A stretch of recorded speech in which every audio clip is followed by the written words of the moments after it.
Hello, everyone. Welcome to this Majai reading event that we have going on today. We're so excited. My name is Jai Gobind, and this is your channel for grace. Thank you so much for watching this video. Thank you for subscribing, for hitting that notification bell, and giving this video a thumbs up.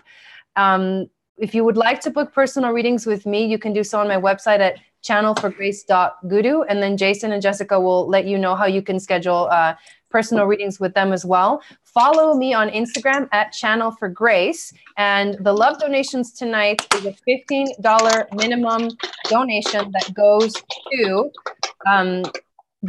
to paypal.me/Eagle Star Yoga.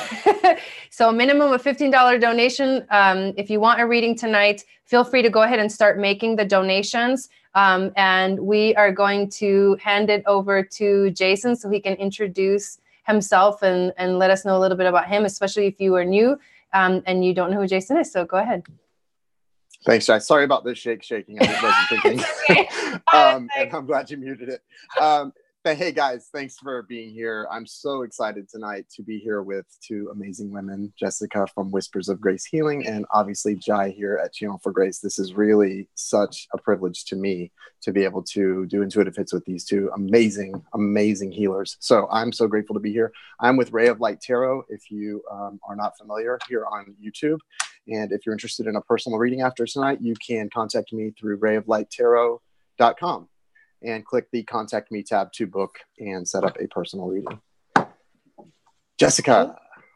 Hi, I'm Jessica with Whispers of Grace Healing. I am a psychic medium for those of you who do not know.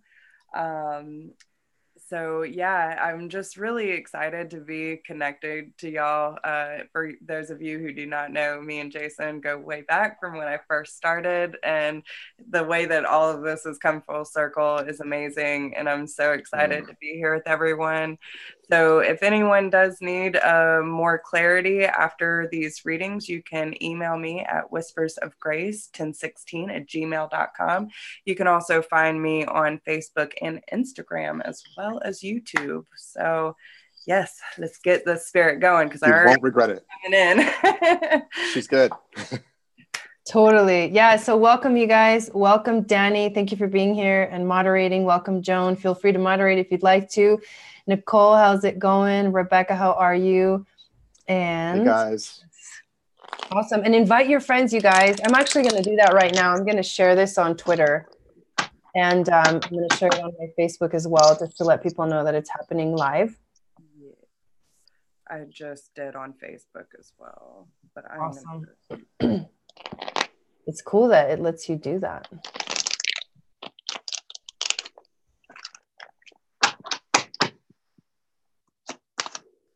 Oh man, you know what, guys? I totally forgot to do a video too on my channel, letting them know. Oh, yeah. Let me share it. Hold on, I'll be right back. I need to do it this way. Yeah, go ahead. We're good. We're good. We're chilling. Okay.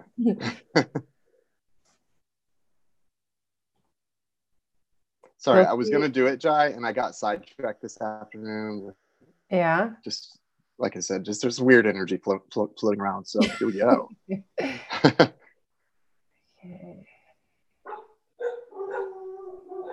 Oh my God, how cute.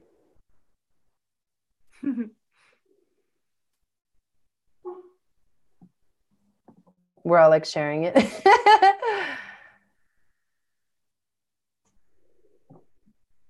Okay.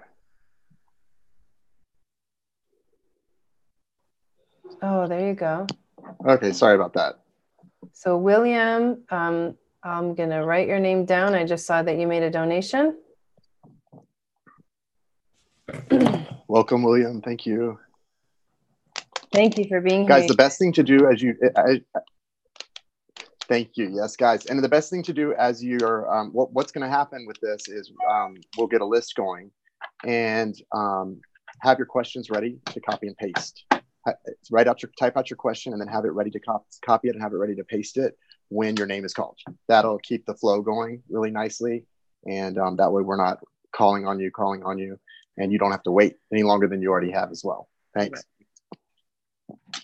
Awesome. Hey, Christina, how's it going? Hey, William.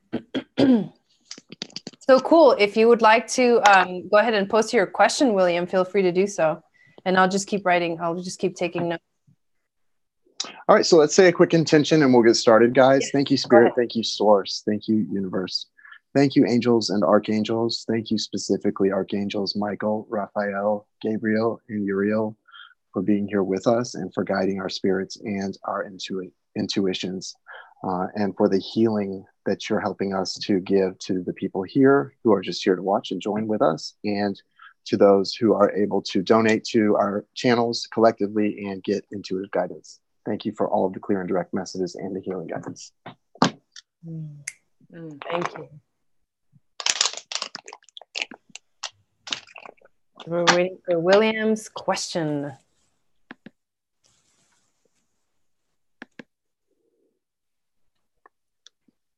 Your family has a season.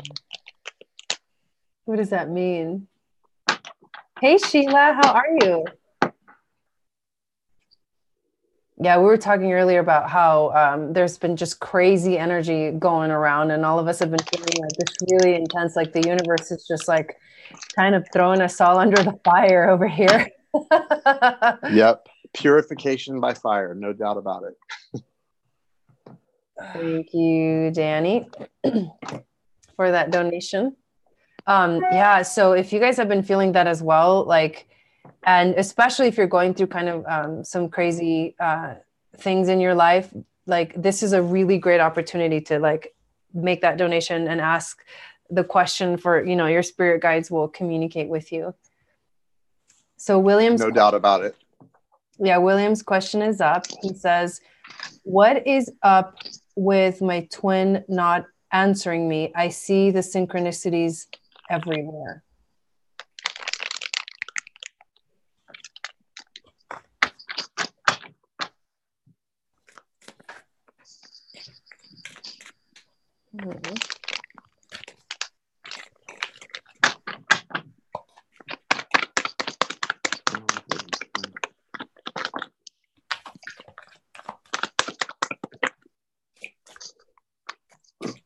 Oh my God, these cards are funny.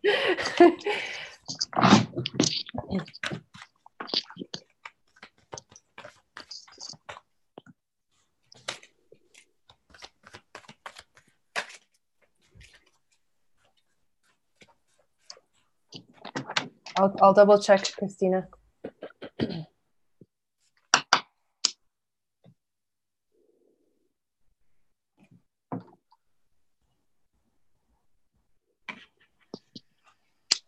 Ah, yes. When did you do that? You snuck in.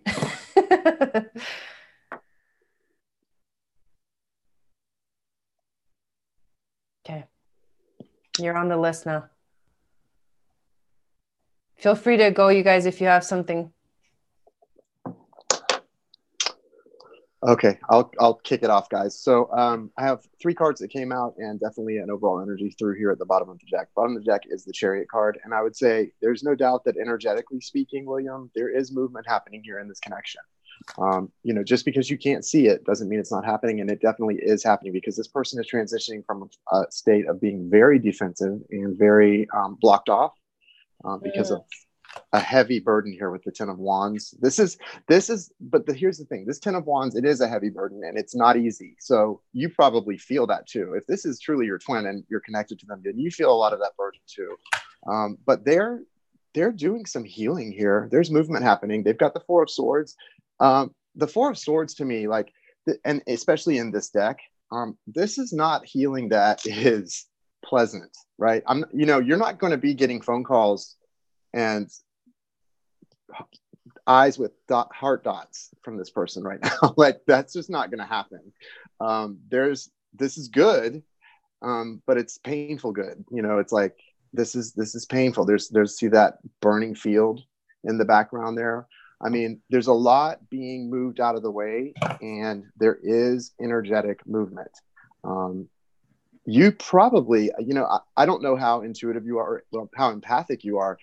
If you're empathic to any degree, you probably will feel the energetic movement soon. With the Chariot card here as the overall energy, but there's definitely healing happening. heavy load on this person's heart.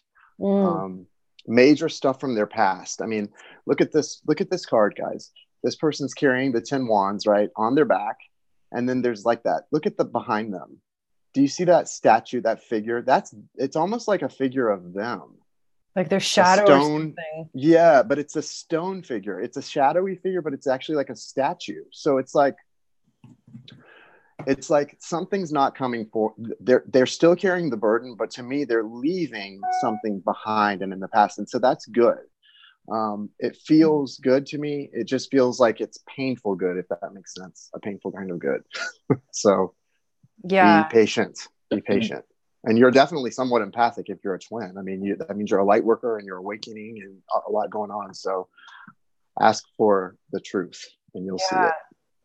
I wanted to go to my cards. They kind of add to that reading that you just did, Jason, but you got the Pleiades card, which is it's a double mission card. So it's like you channel energy, but then your job is also to uplift humanity. And I feel like it kind of also connects with twin flame energy. It's like one of you does this and the other one does that. And if that's the case and you are both light workers, then I feel like, honestly, I feel like twin flames are light workers, because why would that even exist? You know what I mean? It's like, why would those connections exist if it wasn't like to bring something to the planet that's really needed, right? And I feel like the reason that your twin is not communicating or not responding to you is because you need to fill up your well. You need to take care of you right now, retreat, rest, and refuel, and then also get grounded. And you may feel like you are grounded, and at the same time, like you are and you're not. So I don't know how you feel right now in this moment, but the universe is definitely saying you are very sensitive, and when you focus on the why it's not working out, you're just gonna keep getting more of why it's not working out, or more that is not working out. So if you get grounded and you take care of you and you fill up your well and you kind of just sort of be content with being where you're at, that might be the release of the energy that actually invites your twin to contact you. That's really great, Jai. And right before Jessica goes, I just want to add one thing to what Jai just said. That's so true. I think there's a strong connection between a lot of light worker, twin flame light workers and the Pleiades. And your inner child needs focus right now, William. And also, I don't know what the thing about hummingbirds is, but if you see hummingbirds in your daily life, online, pictures, whatever, hummingbirds, that is your twin sending a message from their heart to yours. That is the direct message from your twin's higher self. So be on the lookout for that. Oh, that's cool. Especially purple ones. Wow. Well, I can say right off the bat, like it didn't happen until Jai was talking, but there is some serious heartbreak going on, and it really adds up with what Jason was saying. Now, with this being said, the messages that are really coming through, and again, with the whole twin thing, this, with the mirroring, this could be on both parties or it could be on one or the other. But with the way that your question was asked, I feel like and please don't take this the wrong way, but it's more of an egoic question. Why is my twin not answering me? We don't always understand what the other party is going through. Okay. And this has come to my realization too. Like, if we are feeling all of these emotions and it's so up and down and it's confusing and our heart is hurting because we want this connection, we want it in a physical sense, but that's us trying to force things, right? When we come from a relaxed point and we say, okay, in this moment, what can I do for myself to help my partner, right? How can I come about this in a relaxed energy that might ease their mind? What can I do to be of service for them? Because they're hurting too. It's not just you. And I think you have to remember that. Now, with the sever vows of poverty, and this could go on both sides, one or the other, it doesn't really matter, but there's a lot of this shedding. And the thing that was really coming to mind is worthiness, deservingness. Maybe the connection scares your partner so bad that it's like, do I deserve this? And I feel like a lot of twins go through this when they actually feel that connection is, holy crap, am I ready? Am I here enough to open my heart to such a connection? Right? Because we do have the true love card. There are fireworks going off. There's that spark, that ignite passion, energy going on. But you know, and even though she has more of this like wanting to be wooed, right? The flowers and gifts, and the divine masculine is writing songs for her and all this beautiful exchange of energy. Remember that there are blessings in every single moment. And even though it might not look the way that you want it to in this moment, it's like Jason said, it might not look like it's moving forward, but it is, because love is all around you. Okay. There is love in every single experience that we have. And you have to ask yourself, what are you learning about yourself in this moment? And how can you learn more about love when it comes to fully surrendering and just being in that moment, right? This is about balance, my friend. This is about not, you don't want anyone, yourself or your twin, to make any decision based out of guilt or obligation to say, well, I know I have feelings, should I just go for it? But if they're not ready, they're going to carry that baggage in, and they need to be prepared. And so do you. You do not have to rush this connection, because it is a connection of a lifetime, and you have all the time. Just embrace it, my friend. Okay. Well said, Jessica. That was amazing. Like that was awesome. Jessica Spirit gives her the words, right? Like that's awesome. So well said. I love that, Jessica. That was so good. And yeah, you guys, what she said, like that's it. It's this journey is about unconditional love. It's not about the ego. The part of the twin journey that is one of the biggest things that brings you into a better cycle is the ego death. Yeah. And you know, even with the ego death, you know, there's some of us have very strong, direct personalities, and we like to push through things, right? So I get it, but you know, the love never is gone. The unconditional love is always there, whether you're feeling it or not. It's always there. The fear is what up here, the fear and the illusions that the false narratives we create in our head, that's what creates the fear. And you just got to get that stuff out of here. That's what they've got to do too, but you can't do it for them and they can't do it for you. Exactly. That's it. Let it happen naturally. Satnam. Wow. So I put up the list, you guys. So Danny is next. If you want to put up your question, let's get her done. He says, what direction is best taken in my journey at this time? Okay.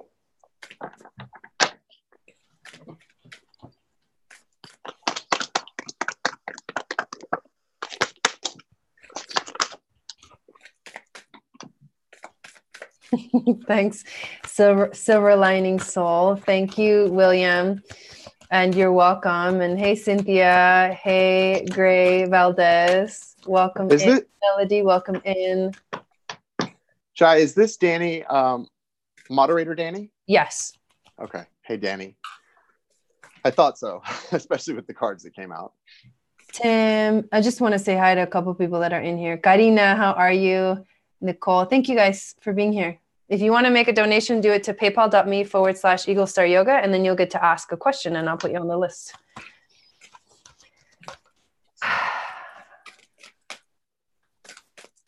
Okay.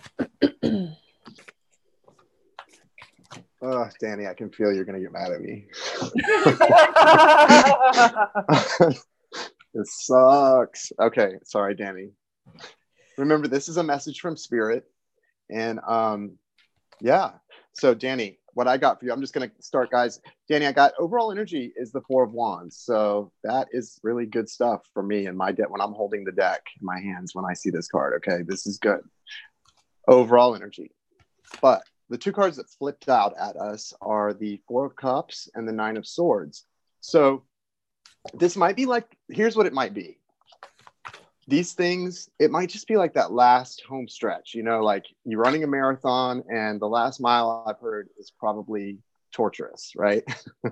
So maybe you're at the torturous 26th mile in this, but yeah, there's some weird stuff going on here because the overall energy here is for union, right? And happiness. I mean, the Sun card is present in this one, but Four of Cups, there's some resistance, you know, there's definitely resistance. And it's almost like with the Four of Cups here and the Nine of Swords, there's a lot of truth that's coming in or on the cusp of really coming in. In this deck, when I see the Nine of Swords, for me, it's really about truth because those swords are all just lit up. They're illuminated and they're just like driving right at this person. And they're looking through that window past, like the more those swords light up, the more they're able to see what's coming and what's out there. And with this Four of Cups here, the resistance thing, it's not like the way I normally see the Four of Cups, like in the Rider deck where someone's being offered that divine cup of love in the air and they're just like, no, I don't want this. It's more like there's just all these spilled cups. So it's almost like you're just kind of numb. So be careful if you're feeling a little numb at times, or which may also manifest as stagnancy or the feeling of stagnancy. That can happen, especially when you're tired. And this journey is not for sissies, you know that. So it's just remember the overall energy is really good. What's actually happening here is good. So some of the stuff that you're dealing with, you'll press through it. Just when you feel that sort of numb, like everything's looking kind of gray, there's a lot about to come in for you. A lot of truth is coming in, about to come in, or trying to come in. It feels like there's some resistance with seeing things clearly that you may be a little unconsciously, like not aware of on a conscious level. So really make sure to pay attention to the nighttime, to your dreams. Put up a dream catcher. That's what I did the other night, and it actually worked, or maybe just the intention worked. I don't know, but it helped. Yeah, so that's what I got for you. Good luck, Danny. So the first card that came out is the Chariot. And I feel like the next step in your journey is just to freaking go, like to go on the journey. And I feel like you are so on point, Jason, because I mean, I talk to Danny all the time and like we share, you know, stories and stuff and what we're going through. And I agree that I feel like there's some kind of resistance to really like embarking on the journey. I mean, it's interesting, you know, to get the Chariot card, it's like, get on the horse, right? Your ride is here. Like, what are you waiting for kind of energy? Mm-hmm. You also got, which is kind of gnarly, the Eagle Medicine card. So the Eagle Medicine is the one that like, I think that resistance is happening because it is Eagle Medicine. Because Eagle Medicine is like getting the Tower card. It's like Pluto, you know, transiting something in your chart. It's the death and the rebirth. It's like the phoenix that rises from the ashes. So the Eagle Medicine is here and it has come in with the Chariot. And it's really all you have to do is literally like, you got to take care of yourself, right? So if you're feeling exhausted, you got to take care of yourself. You got fill up your well and the spirit of the earth, which means that the universe is asking you to like ground down. And I know you already know where your journey is going. And you may not have a clear vision of what it looks like exactly, but you got the Akasha and the Starseed card. So it's like really the only thing to do is to like fully trust that you're being taken exactly where you need to go and just keep getting on the ride, like keep getting on the Chariot and keep moving forward. That's all you need to do, which in essence, it's like follow your intuition. And let it, you know, like I think you're already doing it. I feel like you're already doing it. You're feeling a little bit of resistance, but at the same time, you have been like taking the steps that the universe has been presenting to you. So like you ordered Purium, you signed up for the Earth School, You know what I mean? It's like you're taking the steps. And I think there's a little bit of like, you might be a little too hard on yourself when you feel like, you know, you don't know where you're going. And so I would say just clear that energy and start to actually go forward. Yeah. Well, I think my cards are definitely going to clarify all of what Jai just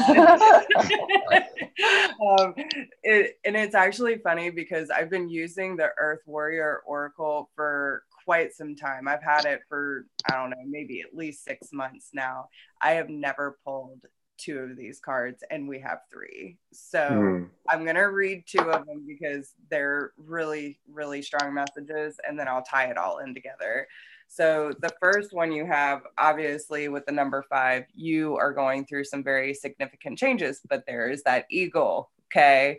And the title of this one says Circle Cross of Tenon, Rare Intersection of Heaven and Earth. So your plans and purpose are in alignment with greater cosmic forces, whether you see it coming or not. Things will fall into place and what yours will come to fruition. A rare intersection of heaven and earth will result in a precious manifestation of grace. The divine shall correct a situation that is in need of realignment. Fear not, pray boldly, and be faithful. All is well. So then our next one is the Panthera, the precious and rare. Our faith and optimism are not meant to make us complacent, but rather to encourage us to believe that our action in the world will have a positive and real effect. There are situations where your voice, your courage, and your fearless determination are needed. You will make a difference. Cast helplessness or despair aside and find the fighter within. Fight for which needs defending with all of your heart. Do not yield. And then the third one we have is the Pachama, she with the Indian emerald heart. Okay. So listen, the way that I am taking this is the direction that you're heading, Danny. And we all know, like everyone from an outsider's perspective can feel what you are about to walk into, what you've already stepped into. Okay. And I know sometimes it's hard for us to fully step into our power when we're kind of taking these baby steps into this kind of work. But from an outsider's perspective, we can see further down the road because we have a clearer vision. We believe and we see how strong you really are and how accurate you are for just starting out. It's kind of like Jason. He just jumped into it and took off, and I couldn't be more proud, right? And Thank you. It all just happens naturally, but you have this divine connection where you are meant to use your voice, and anything that is out of alignment with, you know, me and Jai know certain details, which we won't go into, but anything that is out of alignment is going to work itself out. So don't worry or fear about how the details and this and that, because everything is happening as it should in this moment for you, because everything in this moment is precious and rare. And what you're stepping into it was divinely perfected for you. Okay. And holding this space for all these different divine creatures from different aspects. Like we have the eagle in 2 of these cards. The connection to the divine is so strong, Danny. So it's following your heart and holding that space for different people and walks of lives and the different experiences, and just holding that space for them. You don't understand how much power that is, that people can come to you and be led to you and trust in you to give these messages of guidance. And the fact that we have the ancestors, I don't know if you can see it, but she's in the clouds. She's talking to you, she's praying over you, and she's helping give you that guidance of where your heart is leading you. So there's no reason to have that fear or despair, like Danny said, or Jason saying, being in the head. You know, that is where our ego sabotages us. It is that fear of, do we or do we not? Do we trust? Do we not?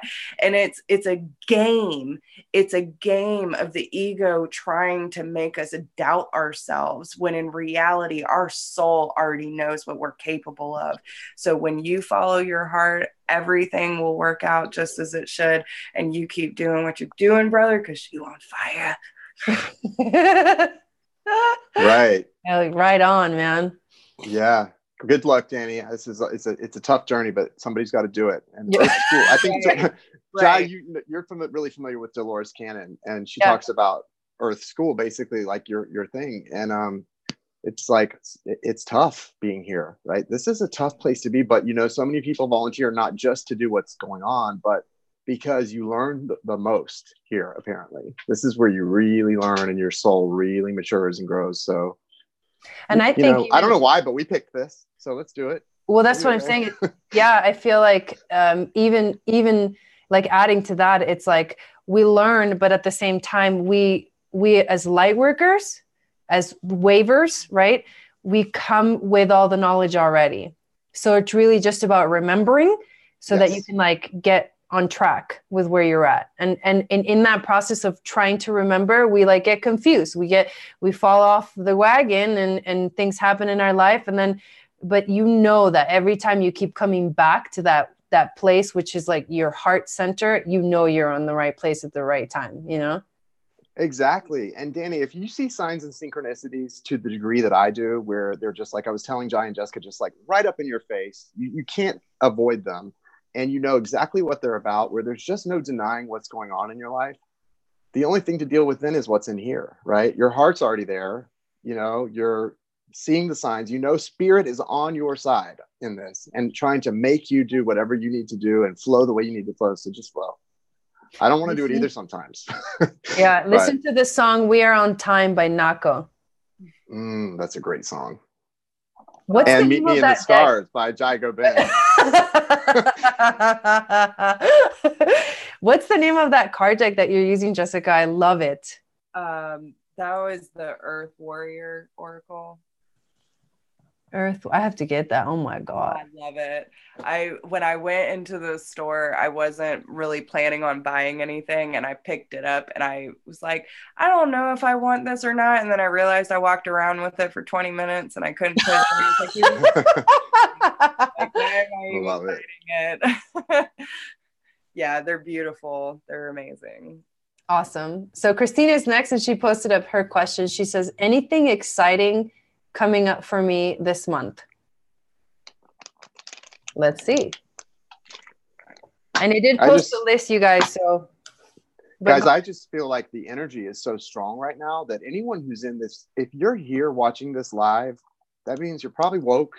You're probably, pretty aware of the spiritual journey you're on and what's going on with the energy right now. Yeah, there's exciting things coming for you right now. I would say so. Like, I don't see how, I know it can't just be me, what's going on. Like, it's crazy, right? The energy is strong, and it's because this is it. We're reaching, maximum meltdown, basically.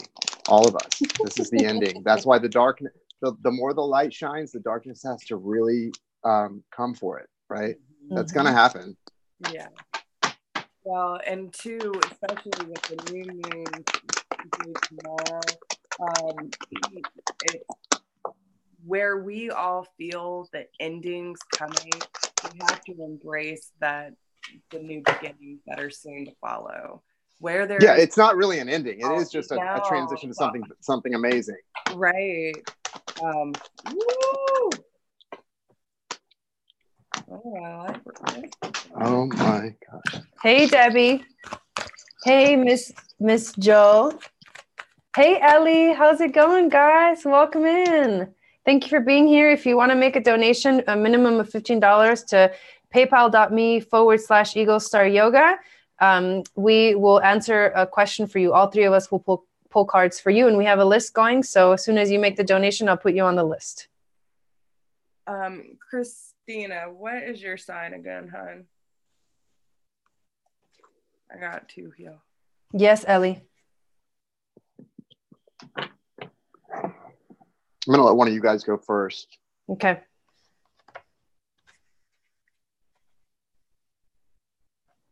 I'm looking at the description of this card that you got. You got a really interesting card. She's a Libra. Libra. Okay. So the cards that you got for me are birthing a new age, birthing new creations, dreaming a new world into being. Okay, look at this. This is the first card. I mean, it's like a magical essence of like what's really going on. You're right in the middle of it, right? Then you got the lizard. And I want to read to you what the lizard is about. I don't often pull this card, but let's see. The lizard is instinctual. It's sensitive to the subtle, the dreamer. The lizard is an expert in the realm of sensory perception, as if it has a sixth sense. The lizard hears what is yet to be spoken and sees what is yet to manifest. Although this is an amazing gift, it can easily wear the lizard down. Big crowds, lots of travel, or overstimulation will drain a lizard of their magical essence. This card is an indication to pull back from the bright lights and the big city and return to the inner artist who's been whispering your name. I'm not sure if you guys can, you guys can hear me, right? So basically, birthing a new age is what's going on. This is what you're sitting in the middle of. And the lizard is saying you are basically stepping into major sensitivity right now. So you really need to, instead of be out and about with the bright lights and all that stuff, you want to go within where you'll find your inner light and where you'll connect in a way that you've never really connected before. So it's like, start a creative project. That's basically like the main message, like get something going this month, and you'll see that like your creativity, your dreams will be very strong, your intuition will be strong, and it'll all just like flow into what it is that you're working on, and it'll just become this like beautiful manifestation of who you are inside coming out into the world. There's a couple more cards. You got the freedom horse. So it's like, be free to run, be free, like be yourself, let the energy flow. And then the spirit of the fire. And the fire is that activation. It's like that energy of like the spark that makes things happen. But yeah, that's my reading.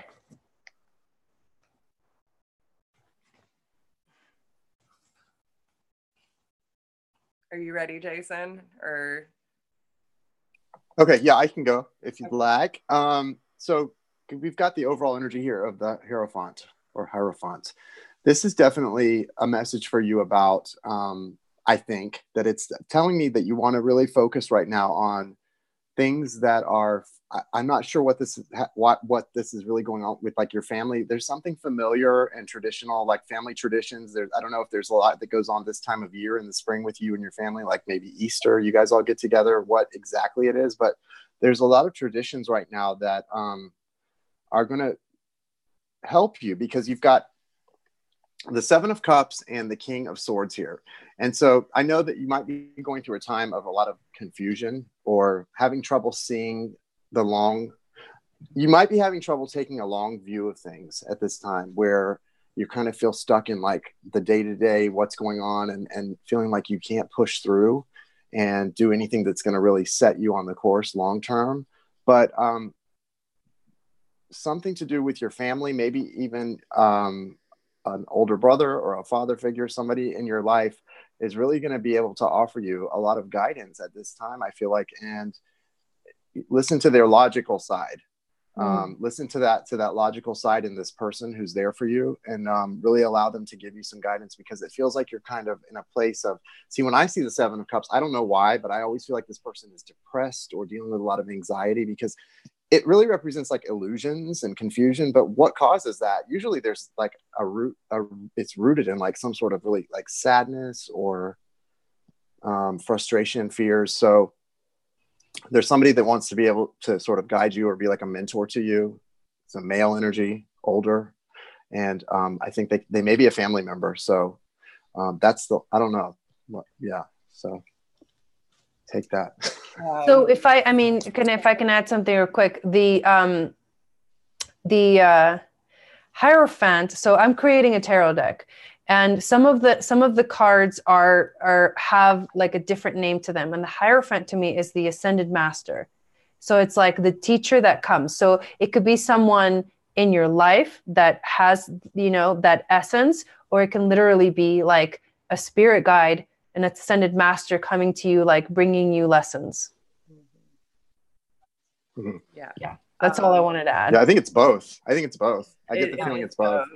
Because I could totally resonate with what you were saying, Jason, about having a person come in, but Christina already knows she's got help on the other side too, because I'm pretty sure that we talked about this last session that we did. And right now there's 33 people in the chat. Oh, nice. That's awesome. Yeah. Ascended Masters. They're here. I'm pretty sure that we talked about your grandmother coming in last time, and she was helping these connections come into your life, right, Christina? So now again, the hair farming out, I feel like this is more about getting into that sacred space for you too, right? This was the Goddess Guidance Tarot that I'm using, but it's Nematona, Sacred Space. Create an altar or visit a powerful place to connect with the divine. And I kind of read through it, and it's like creating the sacred space, and it doesn't matter how you do it, but that you're doing it frequently, that it becomes a ritual for you, that you're connecting to your spirit guides, that you're trusting their guidance, staying out of your head too much, because we do have a lot of messages coming through, but it's like this balance between the heart and the head, right? So that's why I was asking about your sign, because we do have the Page of Swords here, but we also have the Page of Cups. So it's like a lot of this is talking about these deep emotional connections that I almost feel like you're longing for, right? And maybe that's where the Seven of Cups energy comes in. Like, well, I have all these things going on in my life, but there's really only one thing that I could really care about at this time. And deep down, that's having that love, that real love in your life, because we have the 10 of Cups, right? Mm-hmm. You want that happy life, that home, that sense of security. But first, we need balance. We need balance. We need joy. We need to have fun with our lives and create that happiness and stability here, now, and act as if your partner is already here. When you create that sacred space and use this space wisely and prepare for this partner to come in, whether it is a twin or a soulmate or, just someone that you can truly share and be vulnerable with. These connections are going to be lifelong for you. They're going to be those deep connections that hold out for long time, that you can really trust. And the cards from the Lover's Oracle, when I clarified the Page of Cups, it says, deep in your heart, you already know the answer. Just do what feels right. And power, you instinctively know what is right for you, and you have the power to walk away or say no at any time. So anything that does not align with that heart center, right? You don't have to. You are not obligated to take any opportunity that does not completely inspire or speak to you. And then with the 10 of Cups, we're talking about a soulmate and trust. Your soulmate is already with you in spirit. Believe this and they will manifest physically. Transformation occurs through acceptance. Once you accept the current situation, it will automatically transform.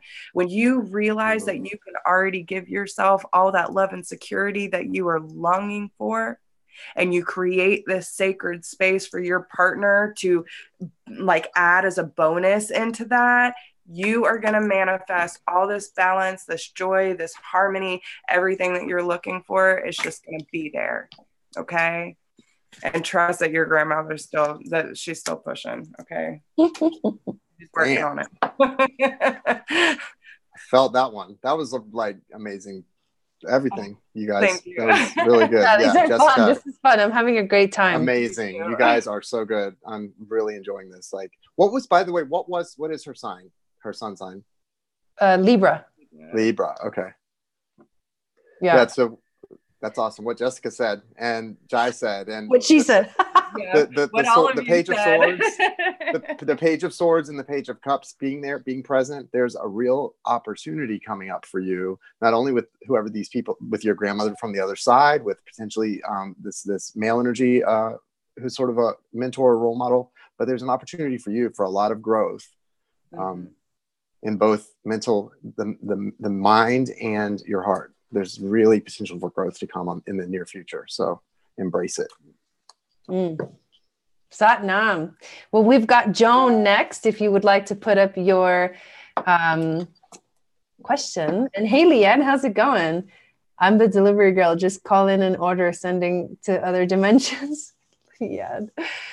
All right. There is Joan's question. So before we actually do that, I know there's a couple questions. So Melody, if you don't have PayPal, you can get Cash App. They're both apps that you can get to make a donation. If you, like I was saying, Cash App, if you don't have PayPal, I would recommend, I mean, I like PayPal, but I think it takes a little bit, it's a little bit more complicated to sign up for. That's all. But either way, just whichever one works for you, go with that.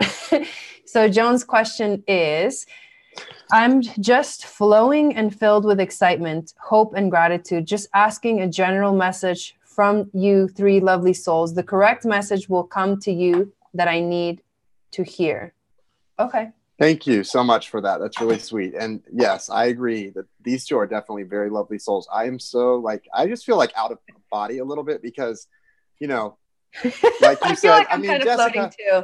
Well, it's just weird to me. Like, I guess it's an insecurity thing here on my end, but like, I just feel like I don't belong in the same group with you two. Like, what are you talking about? I don't know. Like, I just feel so weird doing this with you guys. Like, you guys are like, I can just listen to your messages and they're like on point. They just flow. And I'm like, what were you telling me over here? You know, dude, Jason, knock it off. Okay. Sorry. An example of the ego, y'all. Yeah. Like, sorry. Okay. It's okay. Thank you for sharing. I've had a bad day. Well, and I've actually used you as a really good example, Jason, because, okay, I started my channel August of 2017, correct? And you were like my first paid reading. I mean, and I was your first. I mean, there's a lot of first here. Firsts, yeah. Okay. But when we first met, you were not like, I mean, you were just becoming aware of the whole twin. I had just gotten clean. Exactly. And you called it out in the reading too. Well, you didn't say that specifically, but you basically did. Well, so you know me, I don't remember half the stuff that comes out of my mouth, but everything's 100%. I don't sugarcoat, you know that. That's why you know why I picked, let me interrupt you. You know why I picked Jessica, you guys? Because she was the only one on these. She was like one of the few readers that would tell people like, you're not on a soulmate journey. You're not get out of here. Like, that's bullshit. Who cares? So I kind of was hoping she would be like, okay, no, you're not on, like, somewhere in the back of my mind, I wanted her to like confirm that I was not on a twin flame journey or a soulmate journey. That you not were. So lucky, but and that's the thing, like, if I see it, I will say it, but which is exactly it. Yeah, I don't like giving false hope to people either. So if I see that there is a problem, I will address it, because I feel like we all need to be aware in that sense. But again, so, you know, I had already started my channel and started working on, you know, my readings and stuff But Jason didn't start till what, like a year after me. And like exactly a year, because it was like right. August of 2018. Yeah. Exactly. So, okay. And I actually had a friend that was doing a lot of comparing on between our journey. And it's like, well, I want this and da, da, da, da, and you're here. And I'm like, yeah, but you know, we're all on our own individual journey. I was like, look at Jason. He just started and he's already at so-and-so subscribers. And, you know, he's being able to dedicate his, you know, whole life to this. And do you know why that happened though, Jessica? Because you probably have done a lot better than me for a long time. Spirit was like, I was resisting. Right. And when you resist forever and then you stop and you give in, Spirit's like, send it in. Like, this idiot's got to get the message. You know what I mean? But that's my point. Like, we can't compare, and a lot of us do, but we can't compare our journeys to other people because we're okay. You can't compare someone's page 5 to someone's page 50, and no journey is going to be exactly the same. So no matter what, you should be proud of how far you have come, what you have accomplished. And even if it doesn't look exactly like you thought it would, be grateful and stay centered in love, because listen, I am so proud of how far you've come. We have been through a lot, and I'm just excited to see where you are now versus I still send people to you, actually, to be I know, honest. and I do too. Like, I just, because I feel like that when people ask for certain things, I say, Jessica's no BS. If you're looking for someone to just give it to you, and I am too, but like, you really will just tell like you're not even going to try to like look on the bright side, and you do look on the bright side, but you're going to tell them what they need to hear. Yes. And I really appreciate that about you. That can be rare sometimes. I think in any profession, people want to put the best thing forward, right? But you know, you're going to get it. No sugarcoat is right. And that's awesome, Jessica. That's your thing. And embrace that. Embrace that. The very first video I ever recorded, I was in the mountains and I didn't really know what I was doing. And it was just like, you know what, I'm going to put myself out there. I had just gone on a hike. I was in a t-shirt, no makeup, bandana in my hair. And I was just like, okay, this is me and this is what I'm going through, and we're just going to see where this goes. And I love that. You know, I said from the very beginning, I'm not going to edit. I'm going to be who I am in the moment, and you're going to see everything in between. So they have seen me cry. They have seen me angry. They have seen me elated. Yeah. Jai, really quick. I know we got to move on, guys. Guys, I know we need to get to questions, but Jai, really quick, let me tell you, Jessica, the first reading she ever did for me, which was like questioning, is this a soulmate connection, twin flame? She started the reading and she was like, so you and this person, their sign. And she says, like, she's like, oh man, this is a soulmate connection at least. She was like, I'm getting like a giddy feeling here. And I remember seeing that. And when I was watching that, I remember I was like, yeah, walk a while in my shoes. Like, that giddy feeling will pass, sweetie. Like, yeah. I was just teasing, you know what I mean? But you know how it is. Okay, so yeah, sorry, we totally got. It's supposed to be funny. It is. Like, Joan. Here we go, Joan. What are you guys getting for Joan?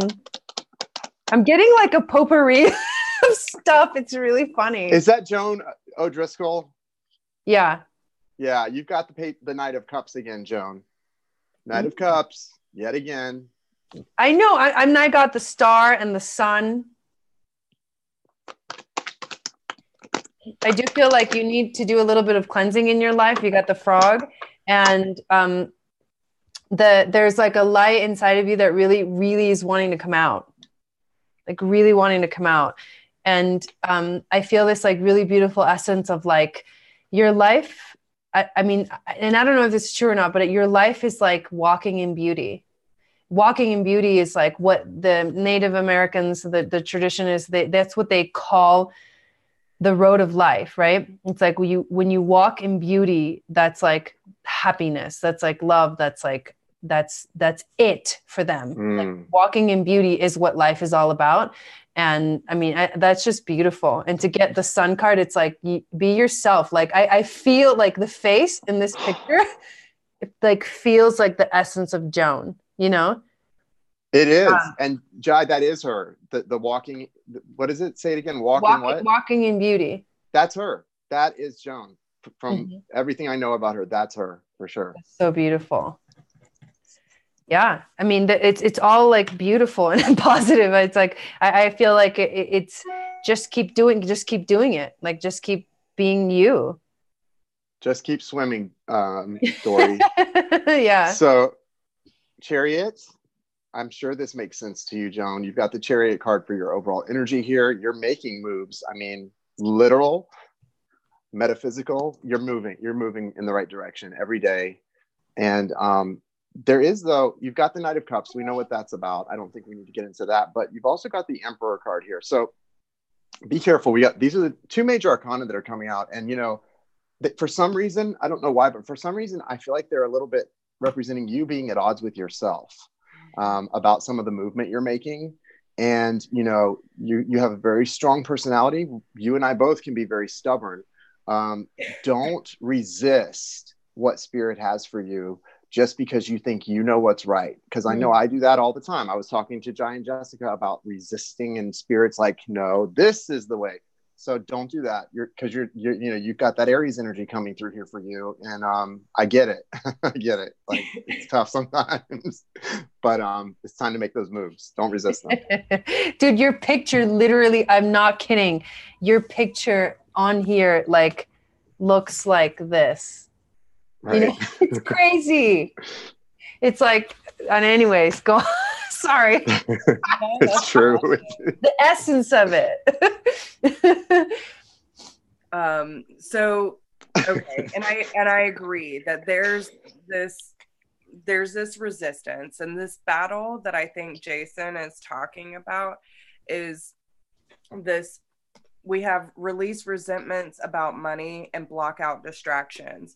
So it could be this mental energy of kind of getting in your own way about how are things going to work out in my favor if I do this. And, you know, you might be worried about finances at the moment, but it could also be outside influences as well. So make sure that anything you feel is like, if you are feeling that stagnation when it comes to your abundance, that you're prioritizing, that you're blocking out anything that you feel is kind of blocking this flow for you. So again, anything that feels like you're being weighed down, and again, that's, you know, our attachment, that it's just an illusion. We have the choice at any time to say no, walk away from it, create boundaries, you know, whatever it may be. But we also have to release the resentment, okay? Whether that be vows of poverty, being stuck in this mentality that, well, if I make this much, do I really deserve that? Do I deserve to, you know, move into my full life purpose and have my voice heard? Because listen, the lion is wanting to come out. Okay. And this is what Jai is talking about. Okay. So exactly. So this is honor the ancient king. The ancient king of the Zulu brings you an empowering message. You are destined to know and experience what is to be truly empowered. Your voice, your courage, your wisdom, and your dignity can create considerable spiritual light, uplifting and inspiring others, guiding them from a place of spiritual truth towards the fulfillment of their own divine potential.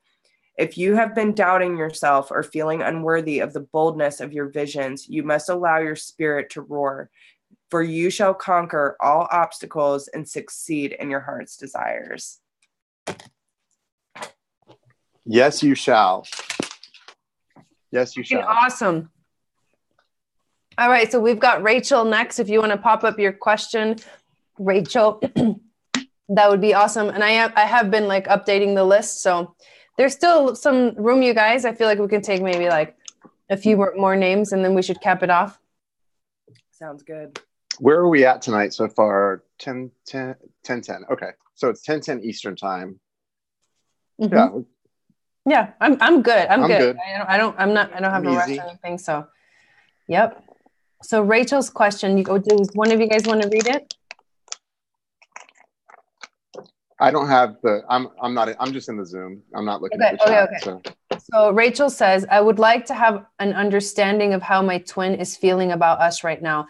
Is he contemplating taking any actions to come home? We are both Geminis. It's my twin coming home. If you're both Geminis, I would say he's definitely contemplating, all that meant that's air. Well, I mean, that's air energy, right, Jai? You've got a lot of that. I'm a Gemini ascendant. That's hilarious. I'm not trying to read nobody. Well, kind of I am. In the traditional sense. So yeah, there's a new beginning coming. Definitely. And so I know a lot of people look at pentacles as coins or money. It is earth energy, which, it's material. It's something tangible, though. When I think of pentacles, though, what I think about, I was explaining this to somebody for the millionth time. What I think about is something of value. It doesn't have to be money. It doesn't even have to really be something material. It can be tangible in an immaterial way, right? It can be feelings. Almost, it's not emotions like the water emotions that just flow. It's something stronger, something that you plant in the ground, an emotion that plants in the ground, right? This, the Ace of Pentacles for me is a new beginning, and it is in love, but it's more than that. It's lasting. It's something that is going to persevere. It's a love that perseveres and is worth so much. There's so much value in this. There's so much to place in this, and it blossomed from your own heart. Nobody gave that to you. You're giving it to yourself. That's where it blossomed, and that's where they're feeling it as well from their own heart. You're mirroring that to each other, and that's what's allowing the new beginning to come in. The Wheel of Fortune's here as well, and on this side we have the Magician present.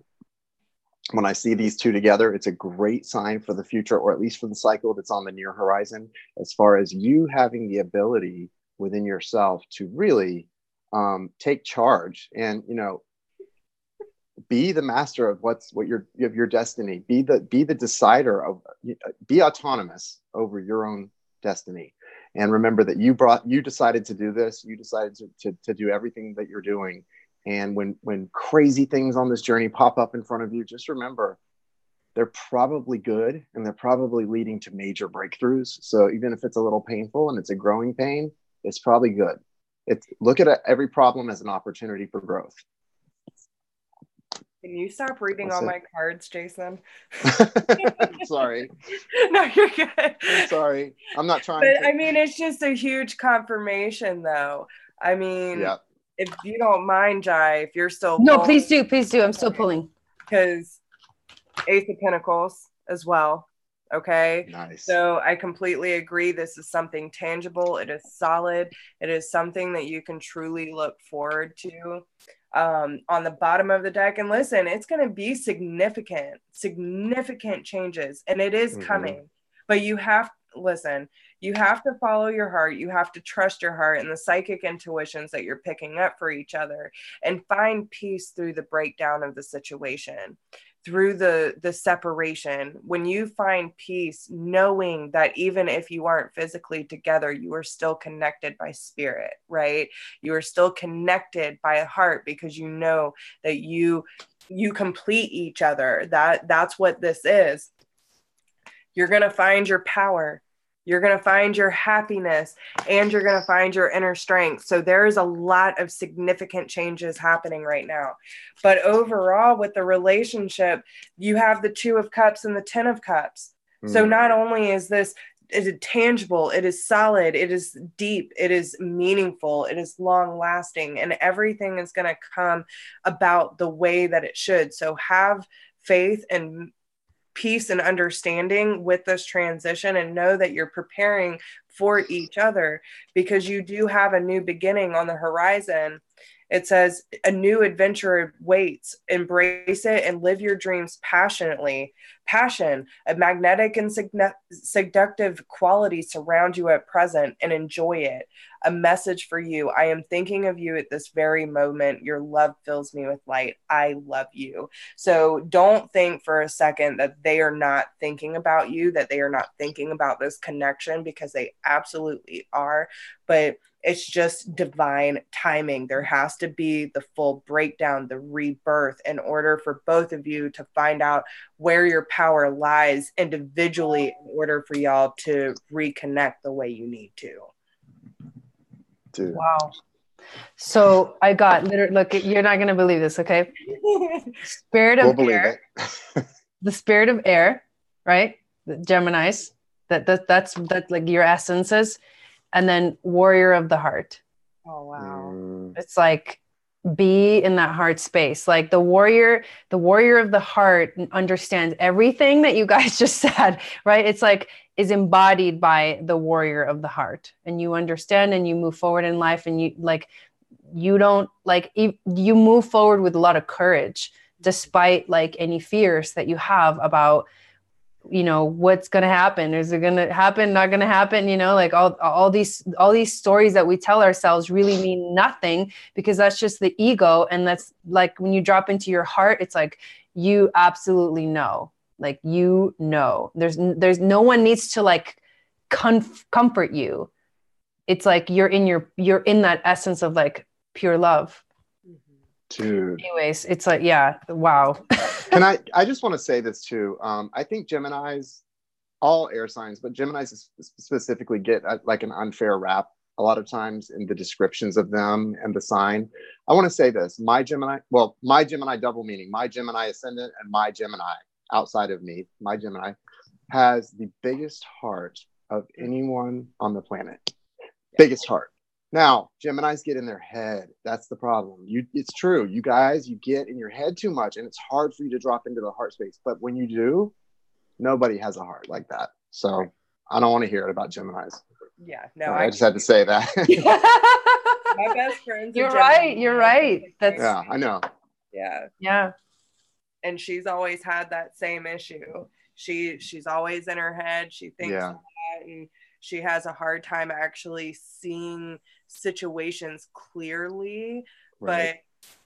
But like, I tell her all the time, you are my ride or die. I don't know what I would do without you, because she is the only person who has consistently had my back and like true love. Like, this girl has gone above and beyond best friend duties. You know what I'm saying? Awesome. So, yeah. Nice. That's beautiful, Jessica. Cool. So we have Nicole next on the list, if you want to put up your question. And I'll update the list. I didn't see a donation from Melody. I think, Ellie, you were asking me. I saw one from Sheila to the Cash App, just so you guys know. So Nicole says, what guidance does Spirit have on my life purpose?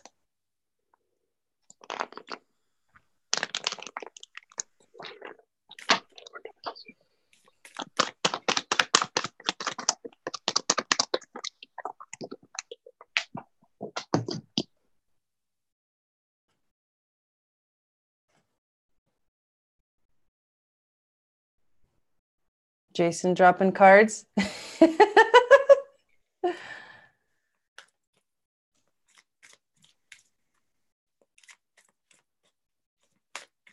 All right, there's the updated list. So, life purpose for Rachel.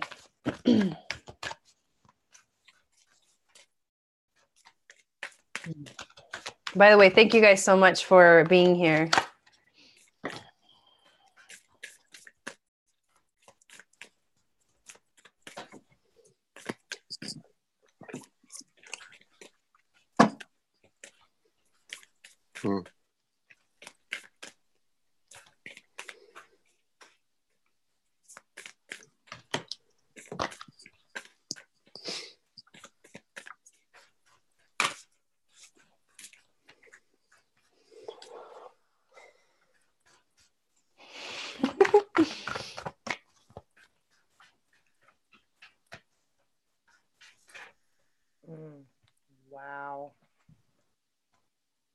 Hmm.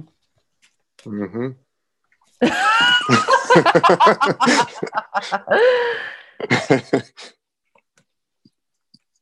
This major arcana is up in here.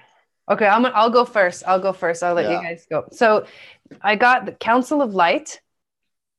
Nice. Council of Light is like basically like an epic group of like spirit guides, ascended masters, teachers that are like that have your back. And the only reason they would be showing up is because you have like a big thing to do. Like you're going to need all the support you can get, and so they're all here like backing you up. I feel like you are going to, in the near future, if you're not already going through like a rite of passage, you got the initiation card, which literally means you're going somewhere sacred. That's literally what the card says. You're going somewhere sacred. And then in order for you to be open enough to step into this mission that you're moving towards, you got the take a break.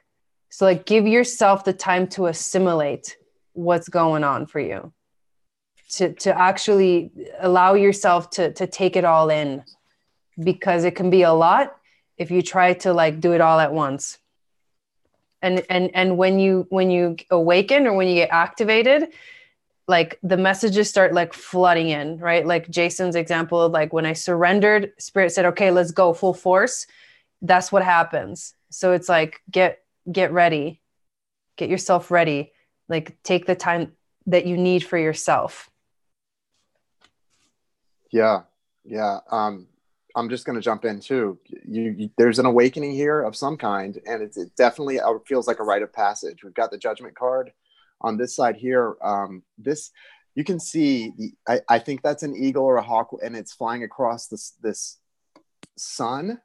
And the card on this side, the message that's really clear is that it's like, definitely there's judgment taking place here, but it's about you judging, you're awakening, and you're judging, you're weighing your life as up till now and what you've lived for, and the things you're going, wait, okay, was this all there? If I were to die tomorrow, wow, would I be happy with where I've been till now? And there are things you would certainly be happy with, I'm sure, but it's causing you to really reassess your life and make some major decisions that are going to just catapult you into the future.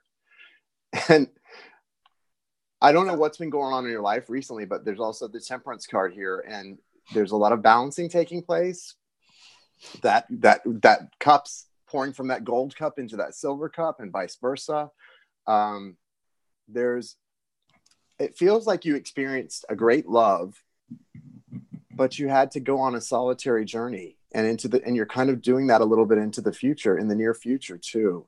You're taking it with you, though. You've got the King of Cups facing in this direction. And the King of Cups can be a little bit overly emotional card, but I feel the King of Cups in this position is not. I feel he's very filled with love, but he's on his journey. He's not looking back. And this is you. Sorry, guys. This is you. And this is you looking into the future, and you're holding that cup of love. Like you're taking whatever this was, this great love relationship from your past with you, and you're moving through it really boldly, and you're experiencing a lot of personal freedom. Doesn't mean whatever you're hoping for in love is not going to return, but this is what I see right now for you. You're definitely on a sort of a solitary path and doing some major things on your own right now. And that's what I got. So, I was compelled to pick up the talking. I'm sorry, Jess, let me just interrupt you guys. I got to take a quick bathroom break. I'll be right back. Okay. Yeah, go ahead. Thanks. All right. I was compelled to pick up the Talking to Heaven Oracle deck from Dorian Virtue and James Van Prague. And I'm sensing, at first I wasn't really sure if it was spirit guide or past loved one, but I feel like this is more of a past loved one who's very quiet and reserved. And this is someone who probably didn't express their feelings very much to you, like to actually go into love and those deeper emotions, and they wish they would have said more, right? And so their message to you is, I wish I would have told you how much more often, how much I love you. And life is a series of choices. Choose love, right? So there's nothing to feel guilty about in this situation, because the transformation that you're going through that's leading you to this deeper sense of love is coming from this person helping you from the other side. So I need you to know that before these messages come out. Okay. So just take however that resonates. But the first card that came out is time to cross the threshold. Okay. So this is telling you that you are coming to this place of no turning back. Okay. The things that you have learned and conditioned in your life, like, listen, I feel like you have been through a lot of trials and tribulations. You've been through a lot of pain and hurt, and probably haven't always had that reciprocation when it comes to emotions or love in your life. Okay. But no matter how much you feel like you didn't get that, you have always had this light about you. We have the child of light here. So you've always had this sense of wonder, this sense of healing, this sense of empathic abilities, right? And I feel like a lot of other people have always sensed this with you, maybe even always calling you a sensitive child or something of this sense. But a lot of this has to do with the solar plexus. Okay. We have the yellow butterfly here. Now, there's a lot of transformation going between your solar plexus and your heart at this time. So might be getting connections between your gut and your heart. And am I following my intuition correctly? Because you've been taught not to pay attention to your emotions so much. You need to allow your emotions to flow. Okay. Out of the darkness, the light is born. You went through these trials and tribulations for a reason, to come to this point in life to say, listen, I have experienced pain. I have experienced darkness, and I know what love can be because I still feel it in my center, right? And when you come to this point, this is where you end. And this is the green butterfly that I was telling you about. This is the transformation within your heart center. Okay. And I'm going to read this one too, but I just feel like, okay, again, with the butterfly, this transformation process, you have to go through that cocoon stage, right? You have to wrap yourself up and go through that reflection and that point of stillness to where we can truly face the things that we once thought about ourselves that are really a false, it's a false ego. It's a mask. It's armor that we put on in order to either appease, please, or to cover up what we feel that is either justified or acceptable. And now is not the time to do that anymore. You need to break out of that mold and let your wings span. Okay. On the wings of hope, Butterfly Kachina guides you through an ending to the light of new life within. It is your transition into a happier time of increased pleasure and delight. Especially if you have experienced great struggle or loss, the spirit medicine of Butterfly brings hopeful promise to your heart. Here is a sign that there will be happiness, peace, and light. Trust in the goodness being birthed. I hope that helps. Nice. Really nice. So this is a clear message. I mean, it's pretty clear. Yeah. You're on a really amazing journey, and it seems like it might be kind of lonely, but and it usually is, right? But you're strong enough to handle it, and it's going to get better. Are we going to stretch, Jai? Should we have like a 30 minutes, a seventh inning stretch, guys? Jessica, I want to say, you guys, okay, everyone, you guys know I'm gay, but I don't know, Jessica, I don't know if her light is just shining bright, but she is beautiful tonight. Like, Jessica, you look amazing. Seriously, yeah. I mean, you really do. Your light is like, so. My mom says that I'm like a glow stick. Yeah, you are. Yeah, it's so true. I agree, Mom. Yeah.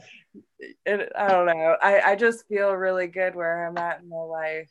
I just noticed while you were reading. I was like, wow, okay. Yeah. You notice that in each other a lot of times. I see it in Jai all the time, and it's like just amazing. So we have company. Cool. So Rebecca is next. If you want to put up your question. Right there.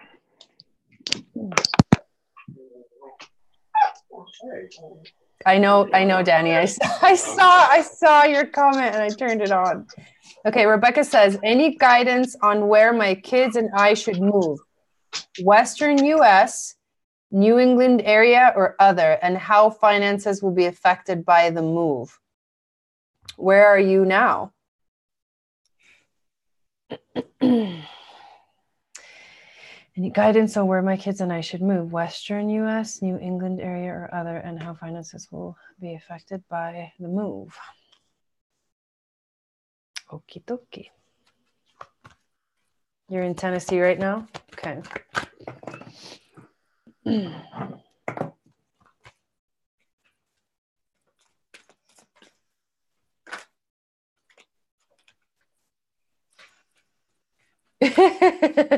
Well, we'll see what the cards say.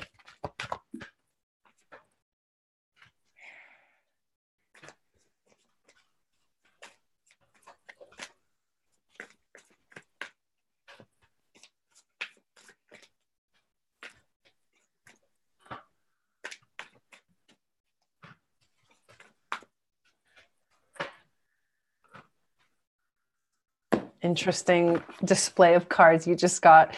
I'm using the goddess deck, but it's really the major arcana cards, and they have these really beautiful images, and it's only the major arcana. So you got the Fool, the Tower, and the Sun. When this card came out, the Fool card, I felt this energy of like, I think there's an exciting energy of where you're going. I mean, I would literally look at the image. It's like, what does the nature look like in this picture, and what's the closest that it comes to resembling, right? The three places, like the Western US, New England, or other, like look at the images in the card. And it looks like a very green area. It looks like you're going to go to a very green and lots of watery area. Which who knows where that is, right? But like, that's what the card says, and it's gonna be beautiful, and you're gonna freaking love it. And so then you got the Tower. So it feels like you asked about your finances, and I feel like it's gonna be a little bit rocky, I think, at first, but like in the end, it's like the light is gonna shine really bright, and you're gonna be so happy that you made this decision. It's literally the flow of cards that you just got, which are powerful. So, guys, I just want to make sure, since she donated, that she gets everyone pull a card. I missed her question because my brother showed up. So I just wanted to, would you mind really quickly? I'm going to pull a card for her too. Reading the question. Yes. Her question is, any guidance on where my kids and I should move? Western US, New England area, or other, and how finances will be affected by the move? And I'm not telling you where to move. You're going somewhere beautiful. It's going to be a little rocky at first, but then it's going to be amazing. So that was my reading. Yeah, and I definitely do see movement with the Six of Swords here. There's definitely going to be relocation, travel, and possibly further than just the States. Okay, so to clarify, the Western US, we got the Two of Staffs. You're going to come to a crossroads. I don't feel like that's going to be very pleasurable for you.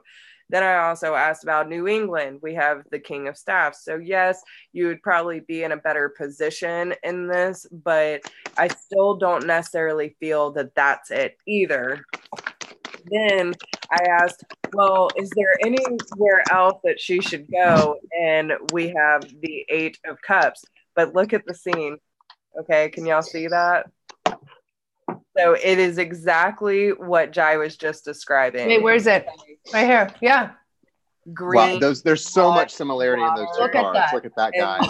Also, Hold those up together, guys, for just a second. Look at that, you guys. That Guys, is isn't crazy. that amazing? See, I'm telling you guys, I was saying this over and over last night. Not once since I have started shuffling cards have I seen the cards come out without a conscious energy behind them. Not once. Right, guys? That's insane. And it never ceases to amaze even us, like, that do this daily. We sometimes will just be like, what the hell? Like, wow. Yeah. Thank you, Spirit. Like, it's amazing sometimes. It does. It blows my mind still to this day. And I was telling Jai that before we got on with you, it was like, you know, I've never had this happen before. And it just, it's so like, wait, what? How did we live our lives without such guidance from Spirit that was always right here? And, you know, I didn't know that, like, playing cards came from tarot cards. Like, tarot cards came first. Cards existed for fortune telling, because people always knew for thousands of years that there was an energy there that could reveal things you needed to know. Yeah, it was common knowledge, Mm-hmm. right? Mm-hmm. And guys, I don't know how I lived almost 40 years without that guidance. I don't know, but I was asleep anyway, so it didn't matter. Very grateful. We do also have the Four of Pentacles with the Three of Swords. So just make sure that, you know, you're not holding on to any past regret or resentment when you do make this move. Don't stress about it too much, because when I feel like you're going to get divine guidance on when that place actually shows up for you, because we do have the Empress and the Ten of Pentacles on the bottom below all of this. So even though, like, just like a rocky start, don't second guess yourself so much, because the creative energy that's going to flow after you get settled there, when you get to this place, that place, it's going to be totally worthwhile, especially with the Ten of Pentacles. Everything will balance out. Yeah. But yeah. I do feel like it's going to be further than just in the States. So yeah, there's crossing of water. Yeah. Mm-hmm. There's potential crossing of water. Jessica, that was on point. Jai, I heard the tail end of yours sounded amazing too. Like, you guys are fire. This is what Jessica was just saying. I see that too, that you know, there's a period, and what I've got here, you've got the Ace of Cups or Ace of Chalices in this deck. It's the chalices instead of same thing. Seven of Pentacles, and then the Sun. So there is like a period of almost overthinking. See, the problem with this is the Seven of Pentacles for me is someone like just assessing a situation. This person is looking at it. They're looking at their focus on that tree is about a certain thought or a situation. Could be a relationship, your move, whatever it is. But the person's focusing on assessing the situation. They've got the shovel in their hand, but they're on their butt. They're not doing any work. They're not putting the work in. So, there's a need to get up and take that shovel and start putting the work in. And once you do that, once you do that, this comes. So after a period of transition, and there's also a really nice new beginning, you're going to find a lot of happiness in this change. But don't overthink it too much. You know, don't spend too much time assessing a situation that really just needs you to pick up your shovel and your hard hat and get to work, right? I can do this until, you know, I'm paralyzed with fear. Used to do this. I don't claim that. I do not own that. I don't step into that at all, that energy. I have been known in the past to overthink and worry and not take any action until I'm paralyzed with fear. Don't do that to yourself. It's never gotten me anywhere. Could do nothing. So it's going to be great. Costa Rica, baby. Yeah, right. Yeah. I like it. Can I come with? Any vacay? Right. If you get to Costa Rica, we want 3 guest bedrooms. I love Jai's laugh. That's awesome. Awesome. Cynthia, we're ready for you. Hey, Cynthia. Let's all go. Yeah, we're all going. Where's the party? Right. But we should, you guys, we should like run a retreat together somewhere outside I of thought we were. Yeah. I thought we were Of course going we to. are. We just need Yeah. to plan it. No, but I'm serious. Like all of us should get together and like run a retreat, like Earth School style. Oh, I'm totally That would down. be Each amazing. of us I'm can down. Each of us can teach. Like, dude, Yeah. that Can would I handle the epic. psychedelic drugs?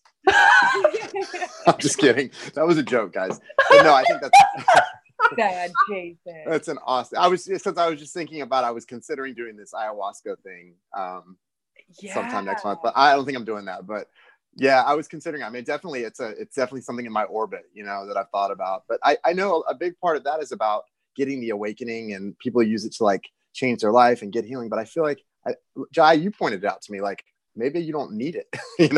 Like that stuff's good if you need it, but if you don't need it, don't do it. So I kind of feel like that's where I'm at. So we'll see. Did Cynthia's question pop up? Oh yeah. You can we should talk about it. I can tell you about it. My experience with it. Oh, ayahuasca? Uh-huh. I thought you had only done the I don't know how. No, I've done peyote and ayahuasca. Oh, okay. I didn't know you had done the ayahuasca Just healing. a couple of times though. Amazing. Was it very different from peyote in your experience? Yeah. Okay. Night and Any day. preference? Grandfather is the peyote, grandmother is the ayahuasca. I've heard you. I think you kind of explained that to me as well. Like people talk about meeting Mother Ayahuasca. Yeah. A friend of mine did that. It's the darkness. It's the underworld. You go into the underworld. You better be awake and lit up if you're ready to go. But it can be like really, really beautiful. It can it can show you something like amazing, and then it can show you something really dark and scary. And it's all visions of like just messages, but like really intensely visual messages. Right. Just the observer. Yeah. I don't think Cynthia is in here. No, wait, Cynthia, you are in here. It's your turn. Did you put up your question yet? Cynthia. Oh, just some guidance from spirit. Sorry, missed that. Oh, okay. Totally missed that. Okay, here we go. We still got 33 in the chat, you guys. That number is like hanging in there. Because that's what's up right now, guys. I'm telling you, that's what's up. I know. And three. Oh my God, this is crazy. There are some major. Listen, guys, and this goes out to everyone. Let me just say this again. If you're going through an experience right now that's difficult, very painful, a test, whatever's happening right now, I just think the best thing for us all to do is to just focus on this is necessary, and it's leading to major abundance in your life. However, whatever it does, let it just kind of take your hands off the steering wheel and let it happen. Trust. This is about trust.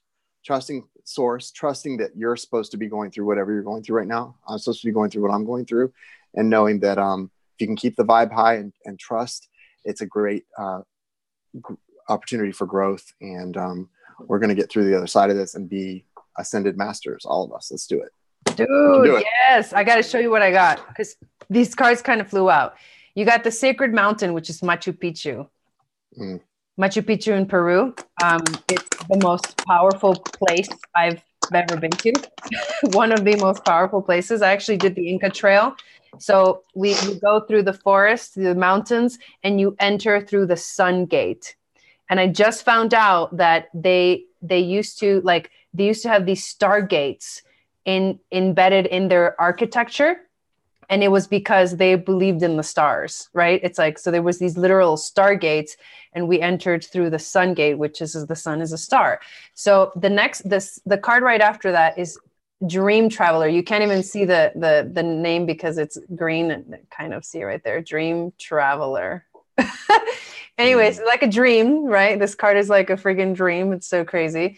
But it's like your dreams are going to like literally like take you wherever you want to go. This is like your literal dreams, or it can be dreams that manifest into reality, and then you end up like traveling to a beautiful place like Sacred Mountain.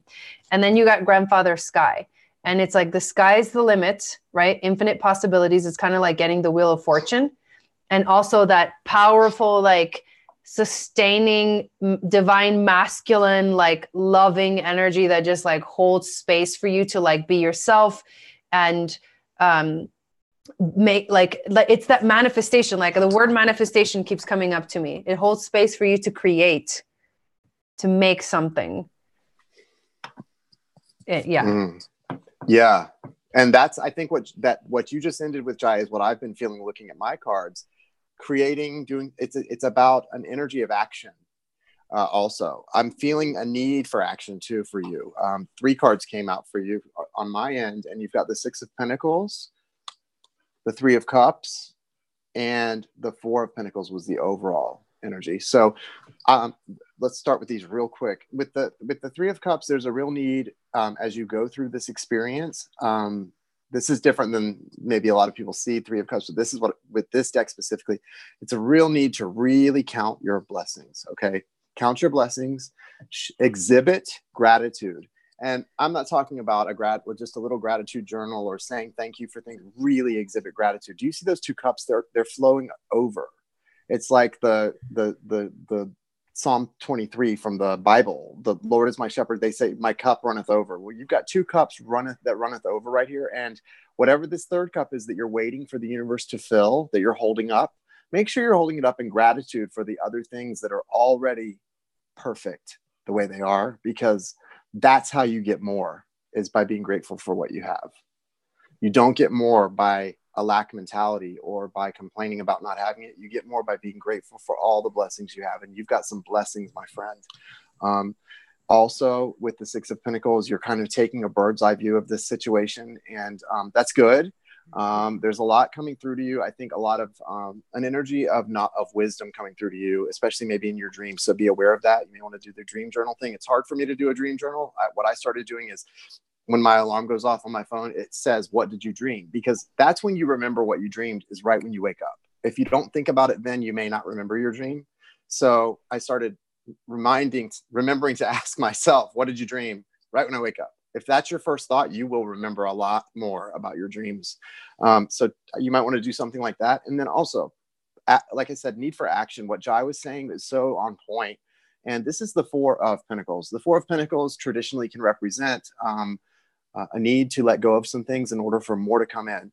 You may be holding on to some things that you tie your abundance to, or that you feel are so valuable, but you're holding on too tight to things that actually are keeping you from getting more.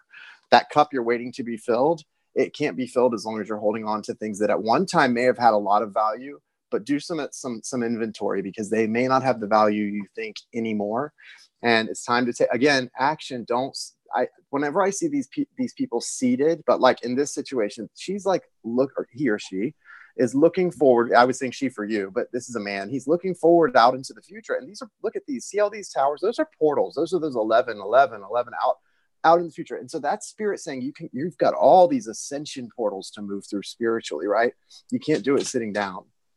Okay. You've got to make some movement. And yes, there is a time for stillness, 100% there's a time for stillness and silence. This is a time for action. You've done the stillness and the silence. It's time for action. I don't know why I feel that, but I think I was feeling that looking at this person and sitting down. And as Jai was talking about that, I really feel it's time for action for you. So I hope this resonates. And I'm going to pass it along to the very lovely Jessica. I completely agree. Okay, good. It is not time for sitting still. Okay. You have to have more of your focus and tension and hit your mark. Okay, Cynthia.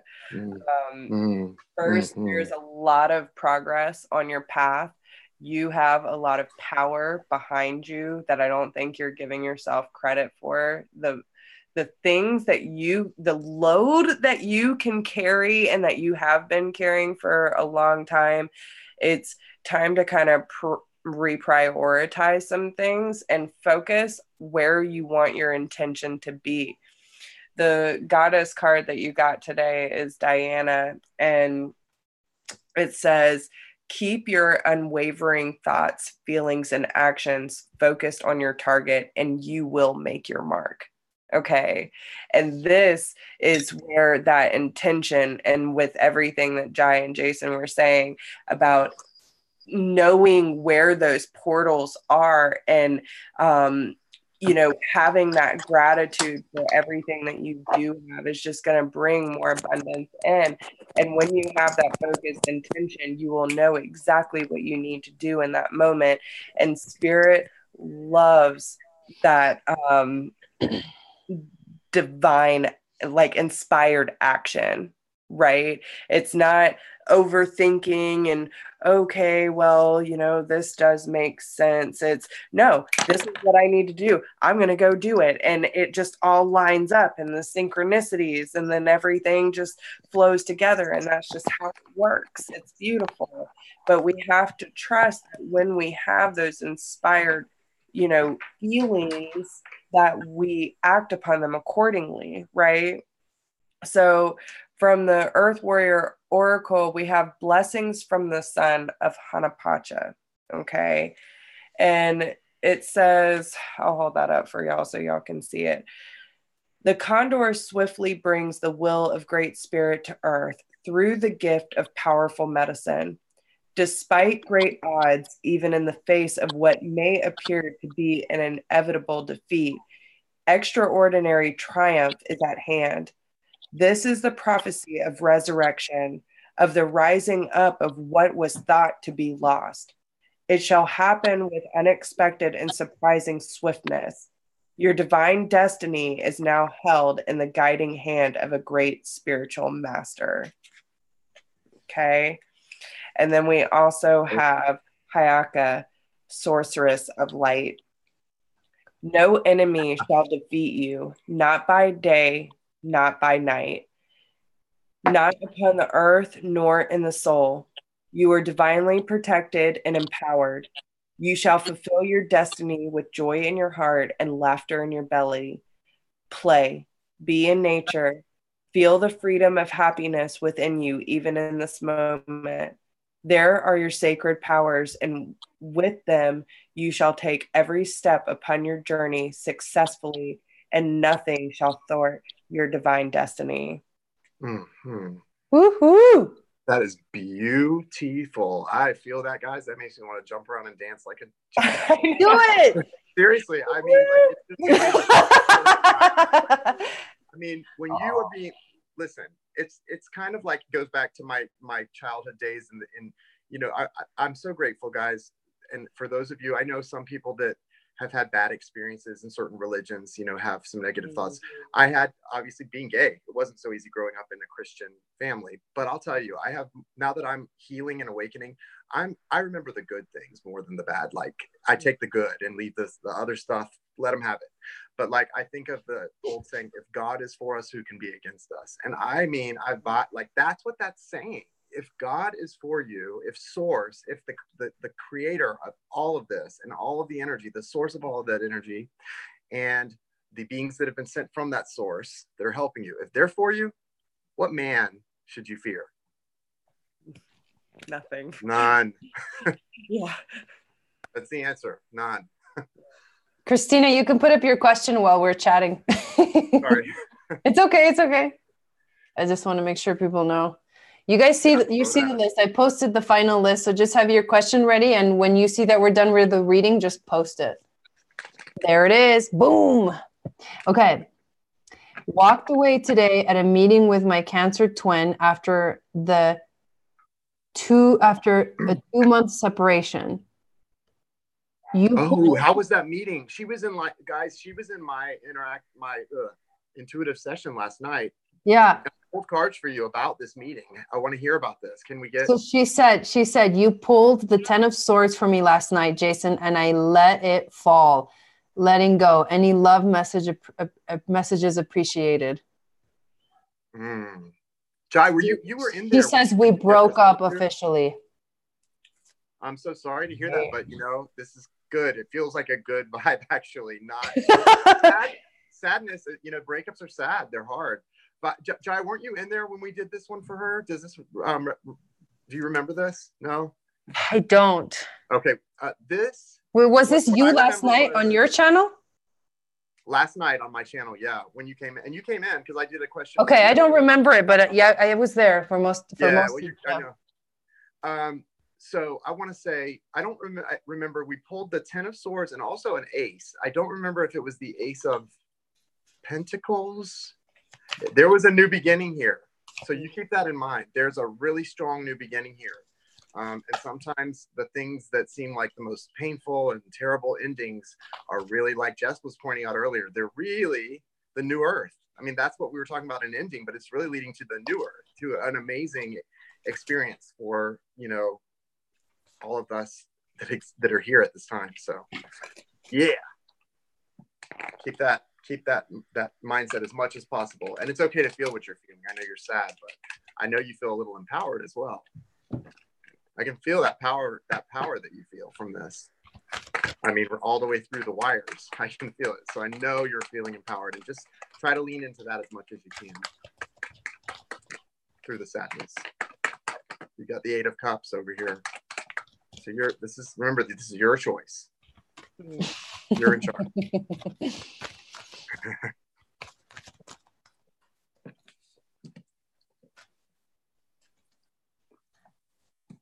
So, I mean, I'll go if y'all are still. I do agree that there is new love coming in. And, you know, I've been, the more that I tap into this, I think it's about not, I keep hearing the word validation, even if it's your twin. Okay. And I know from what I hear about the whole twin thing, it's such an undeniable connection that it's almost like being physically in pain when y'all are physically separated. But this is giving you the opportunity to truly love yourself more than the twin flame energy. Okay. Not giving that sense of validation to any outside source, to not put an emotion that may feel confusing or not like a firm foundation for you, because we do have the consider your foundation. So if it feels like things that you have done in the past or things that make you feel unsettled, you are choosing this love first.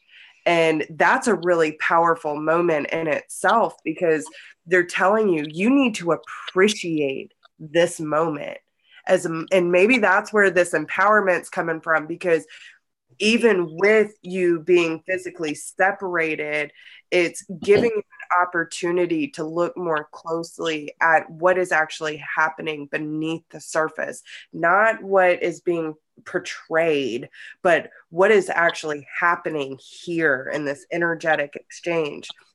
Be willing to express yourself and the love that you have, not only for yourself, but for what you learn through this experience with your twin.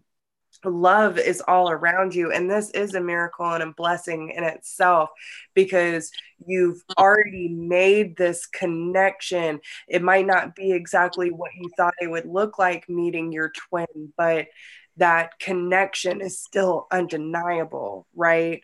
So the Lover's Oracle says, life is a series of constantly shifting cycles. When we resist change, we resist the natural flow of life and create unnecessary stress. Go with the flow. You will be surprised where it leads. And my beloved, even though we may be physically apart, spiritually, we are always united, for love transcends space and time. Nothing is missing. So even in this 3D reality, your twin, your souls, that's infinite. This, you know, this is just a phase. When you, whether you actually make it work in this 3D reality, when you get back to the other side, it's going to be just like it was before you made this contract to go through this together. Okay. So appreciate this moment. Know that that connection's there.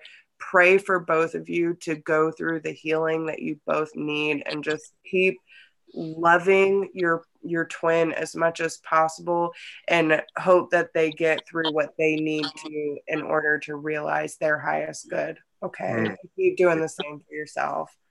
Yeah. Yes. And the more that you can listen, the more that you can see them and the faults, the things that they're not, where their shortcomings are for their traumas and what is causing that you, because you see the inner child in your twin immediately. You look in their eyes and you see the child.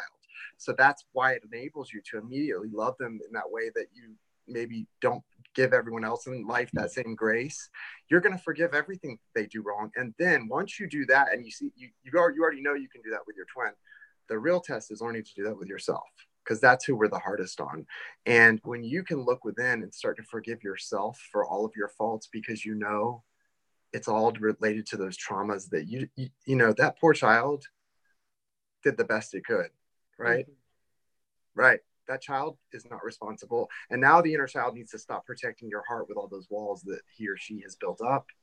And it's time to let those walls get torn down, because all they're doing now is protecting you, but they're protecting you from abundance and happiness and real love. And that inner child doesn't understand that you don't need to be protected anymore. But you need to first give yourself this love. This Knight of Cups, I realized when I was doing a reading, you've got the Eight of Cups. So the walking away is very clear, and it was the right decision. This is why this is coming through. But the Knight of Cups, I did a reading for someone recently, and I realized that's actually a woman behind that armor in this deck. I don't know if you guys can see it clearly in this, but it is a woman. This is a feminine face. Well, it's a feminine face. And there's other signs too. This is you bringing yourself that cup of love. So it's time for you to bring that to yourself, okay? Jai, Jai is like the cat that ate the canary over there. I just glanced over at you. Okay. What is it? Do you know? Do you see something? It's this. Okay. I'm just waiting. Okay, I'm just kidding. Almost done. So yeah, this is you bringing this cup of love to yourself, and that's what you're being called to do right now. We all are all the time, but especially for you right now, this is the time for you to bring that love to yourself, just like Jessica said. Thanks. Go ahead, Jai. I don't even think I can really like it. It just keeps like flowing in, and there's too much to even like. I just want to show you the cards because I don't even know what to say. But you got the Moon, and you got the Temperance, and I'll talk about one at a time. So we can talk about the Moon first. First of all, both cards, water, like major water, right? Emotions, like just let it flow, let it move. If you can see at the bottom of this card, the two wolves, right? And you know that, do you know that story, Native American story of like, which wolf will you feed? And it's like one is the one that like brings the love, the happiness, the joy, and the other one is the one that does the opposite. And so it's like, which wolf are you going to feed? At the same time, I see you guys here. And it's like, I see you beyond it. Like you guys are here, but you have now you're here. Like you're observing the whole thing happening between you two. It's like this crazy shift that has happened. And you are like both hands reaching out. It's like you understand with compassion what's going on. And you have released yourself from the fucking karma of it all. You're outside of it. And you're filling up your cup. You're like, I got this. You're doing it. Like, just, whoa. You were talking, I was just staring at these cards like, I can't even handle this right now. I was getting chills. Every single, how many cards? I pulled two, Jess, you pulled two. 3 different places, 6 different cards. They all were aligned, perfectly aligned. Okay. That's perfect alignment right there for you. Really amazing. Wow. Feel free to put up your question, Ellie, but damn, that one gave me chills. Like I've never had such a strong affirmation of like twin flame energy in a card like this. I've never seen this card like that. And for like today was like, it gave me chills to see it. That's beautiful, Jai. That really is. And that's such a true thing about the twin journey. You're in every situation that arises, you're presented with the opportunity to choose one of those things, to choose love, the unconditional love that just moves into the next phase of your mission and you just keep it forgiving and healing, or you choose the fear, the mind, you get in the mental stuff and the fear and getting caught up in the false narratives, right? Yeah, you've got the white wolf and the black. So like the light and the dark. It's like you're in the light because you can see, and then your twin is in the dark because it didn't work out and you need to walk away. And it's like, whoa. And the minute you make that decision, it's like, boom, you're like, you're not even in it anymore. Yeah. You're outside that karma. You literally have just stepped out of that karmic cycle, which means that things are going to shift majorly. Just Beautiful. watch. Yeah. Oh my God. So Ellie, do you have your question ready? Or do you want us to continue and then we can come back to you? Catherine is next if you. Oh, there we go. Ellie put her question. There's so many comments going by. What does the spirits want to tell me, please?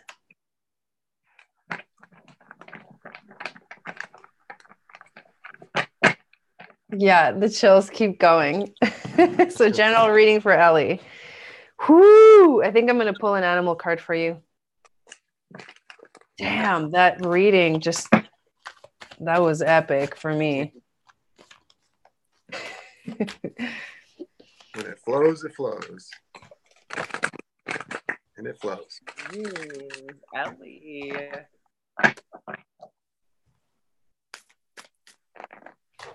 What's the message for Ellie with this spirit? What's going on?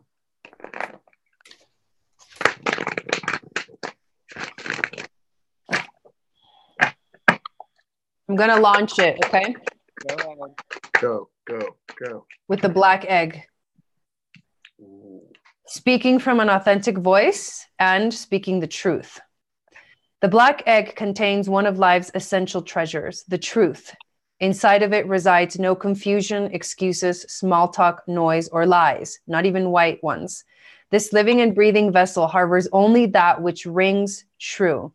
When this essence is in balance, we speak slowly and clearly. We are drawn to activities like writing, reading, teaching, singing, or perhaps public speaking. Sounds draw us in, books draw us in. The concept of truth itself draws us in. We start asking questions like, what do I know to be true about myself? And what is true about the world? When the energy of the black egg is not yet accessed, we speak from an unsure place. We say things others want to hear, gossip, or repeat stories to justify our self-par behavior. We might even try to convince ourselves that we have no inner truth at all. The energy of the black egg hovers and waits for us to reconnect. It is available at every moment, in every situation. It's the epicenter of truth, the birthplace of our voice. It's like when you feel like you're not in sync, how do you get back in sync? Are you feeling like you're not in sync right now? Are you feeling funky? It's like, you know what to do.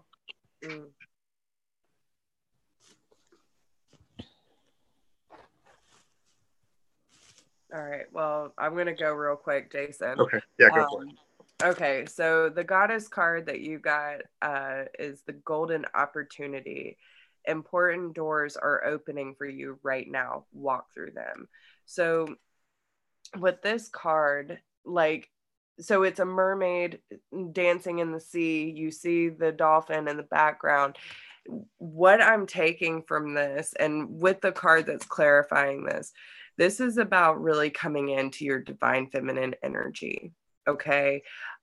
Knowing enough and using, like when I think about the dolphin using echolocation, okay, even if you can't see the opportunity, you can still detect it, right? You feel it coming. You feel the reverberation from the universe saying, come this way. You are being drawn, you are being led. And you need to know that when these opportunities arise, you need to take action, right? Trust that sacred feminine energy that says, I'm creative, I am abundant, and I can walk through these doors whatever I please because I have every right and I deserve to walk through that door. I feel very strong, empowered feminine energy coming through with you. But the way of the divine feminine revealed The divine feminine yearns to reveal her way and her wisdom to you that may live passionately and purposefully. As you trust her inner guiding voice, you recognize the authentic desires and visions that move you from within. That are the seeds of your sacred mission. You shall experience the clarity and soul deep relief that only truth can bring. You shall experience a knowing of purpose that awakens your ability to live deliberately and experience deep fulfillment. So basically, do not waste any time. Okay, don't waste any time on anything that is not serving your life mission. You are transforming the way that you're seeing things and the opportunities that are being presented to you. Okay. And when you come into this divine feminine energy and like really embrace her for all that she is, you are going to be able to bask in the glory of the opportunities that are coming your way. Okay, so trust her, listen to the voice, and use your senses to detect which opportunities are best for you. Don't doubt, just move forward and keep doing your thing. Dang. Okay, so I'm just going to hold my cards up and then I wish we could put her on repeat because basically she just described these things, what's going on here. So yeah. Divine feminine energy. We have the mother card here this is Dreams of Gaia, guys. This little girl or mother card is like the Empress basically. And so everything Jessica just said, I'm not going to belabor this. This is pretty clear. It's the same stuff going on. You also have the 7 of Earth and the 5 of Air. Now, there's definitely some balancing with the 7 of Earth. There's some balancing going on and some stuff with your root chakra and also your solar plexus. Like there's a lot of newness coming in here, and that's like where your soul enters, right? And so the thing is, what's going on here is you're having your own little awakening or coming into your power here. With the 5 of Air, look at this. There's a major change. She's about to put on her true happiness face, the face of her true happiness. You're coming out of this mourning or this feeling of being sort of unfulfilled or not seeing things clearly. You've almost been like a blind person, but you're not blind. You've been sort of lost, but you're not lost. You just have to put it on and step into this power, that divine feminine energy that Jessica was talking about, I think. And that's what's up here. So good luck, Ellie. Wow. Amazing. Great time for you to be alive. It's going to be exciting to watch what happens in your life unfold. So Catherine's question is, she's a Scorpio. She says, any chance for a reconciliation with a Virgo? Wrote him a letter asking for forgiveness and at least friendship. Should I send it and manifest or move on?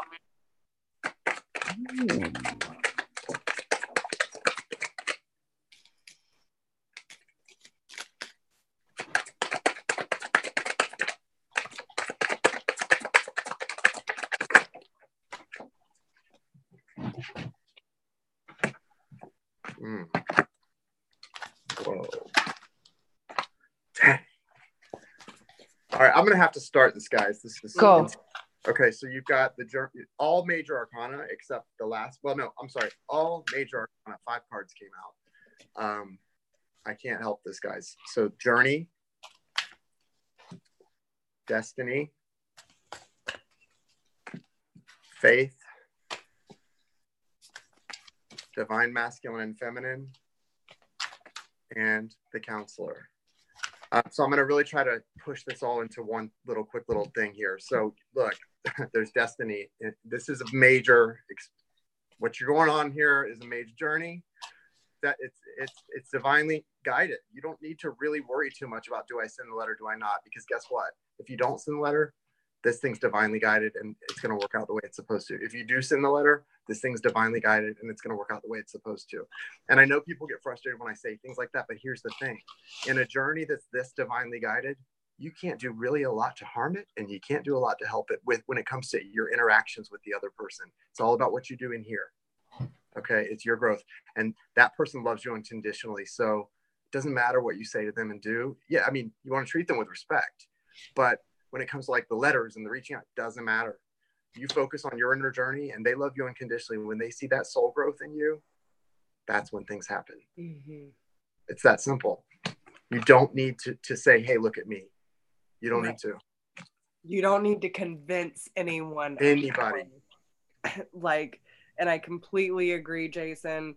There are a lot deeper feelings than what is being put out right now. A lot of what is happening is this reflection. So, you know, I totally get it. There's two major arcanas here. We have the Hermit and the World.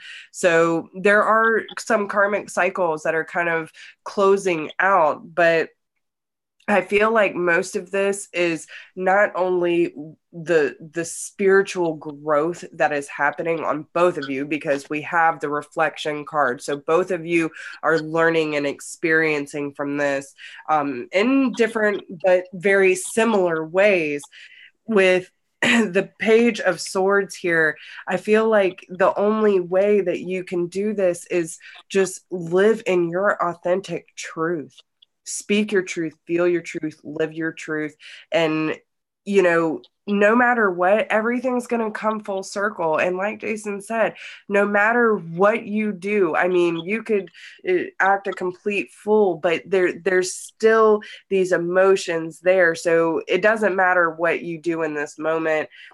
As long as you're staying true to yourself and listening to your heart, you don't need to convince anyone. They already know what you're worth.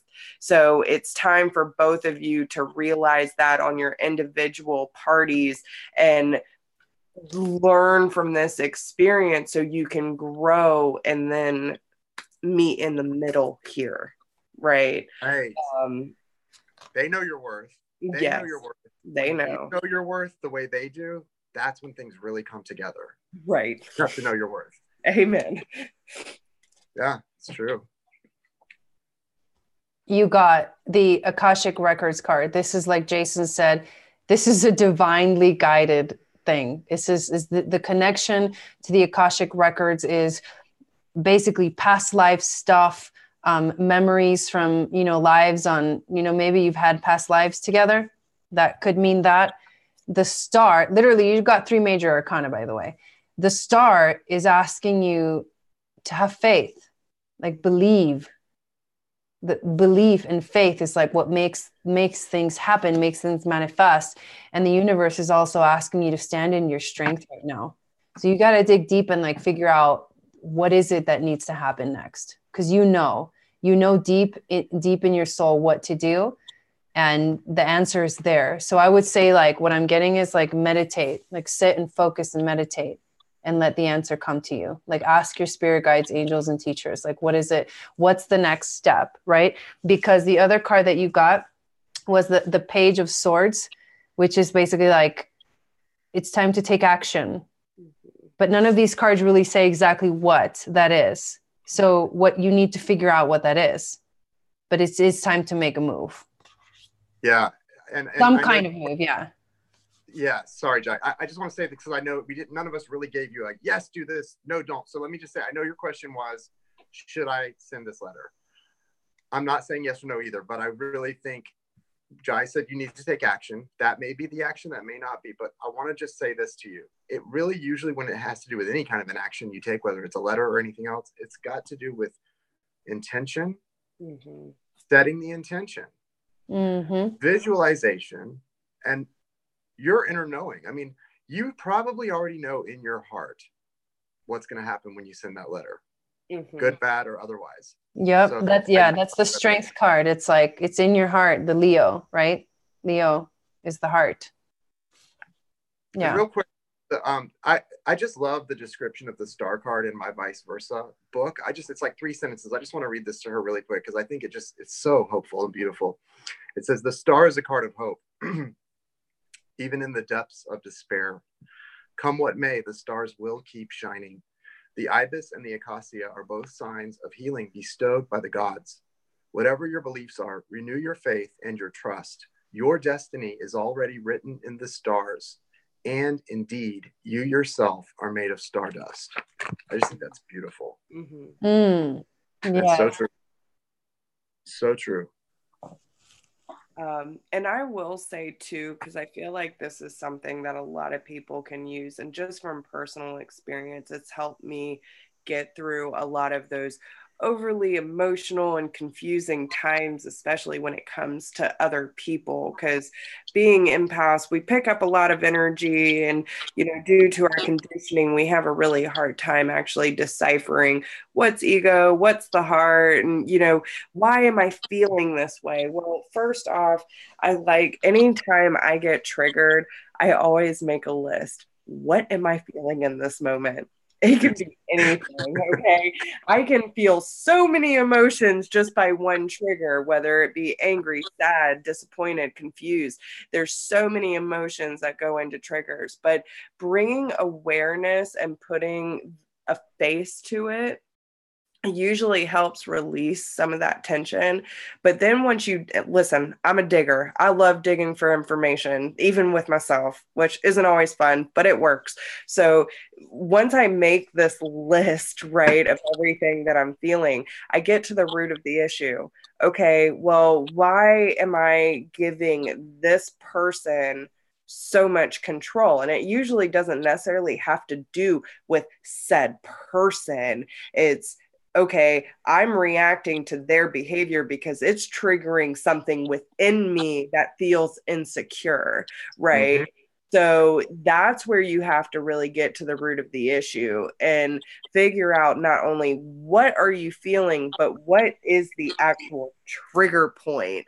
When you get to the root of that issue, that's where the healing can occur. Sat Nam. Amen. That's awesome. So true. Love it. I've had to use that one a lot. Yeah. I'm a list maker too, Jessica. I have so many lists that I never ended up. There's just lists everywhere. Yeah. Bullet points. Everything's bullet pointed. Yeah. I got journals on deck. Yeah. Yeah. All right. Melody's question is, I'm asking spirit to reveal who is my future life partner.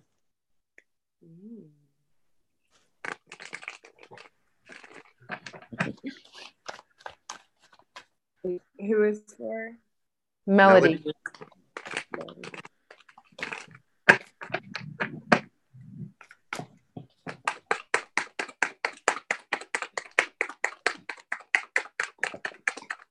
Jai, I keep having to take bathroom breaks. It's the green my Purium shake. I ran out of it for a couple of days, and now that I have it, you know how it's like you have to pee. Like I'm about to get like a whole new 40-day nutrition. It's arriving tomorrow. I'm so excited. Oh man, that stuff is the best. I know, it's so good. I remember the first day I tried it, I was like, the flavor, I love it. I love it. Me too. I live. Like, it's so good. Especially with ice. You were right about that. Yeah. Danny's about to get his. He's going to start his 40-day. You're going to love it. You really are. It's definitely high vibing, everything. It's good.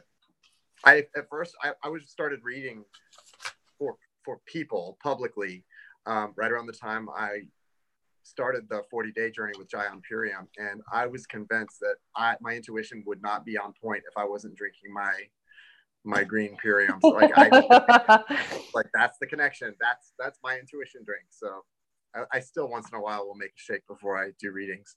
Nice. If you have something, Jessica, feel free to go ahead. Yeah. Well, I'm kind of picking up on a couple things. So I don't know, what's your sign? Did she tell us? No, we don't know her sign. Okay. So I'm picking on, well, I have air, strong Cancer, and Aries energy. I have air and fire. Yeah. And it could be just different aspects of the charts that are coming out. But one of the things that I'm really picking up, because we have the Three of Swords here, before this connection can come in, you are going to have to take a very long and compassionate review of the past heartaches that you have experienced. Okay. You need to come to full closure, understanding, and acceptance of your past, and really start to create that solid foundation for yourself, where you feel successful in love, whether you have that relationship or not. Okay. But this Three of Swords energy is going to hinder any process of this lifelong partner coming into your life. Okay. But again, I do see Aries, Cancer, Air, so Gemini, Libra, Aquarius, but the Three of Swords stands out to me very strongly. Even if you think that you are fully over your past relationships, there might still be some cords that need to be cut. Even some regression work might need to be done. Past life karmic relationships that you might not be aware of. Okay.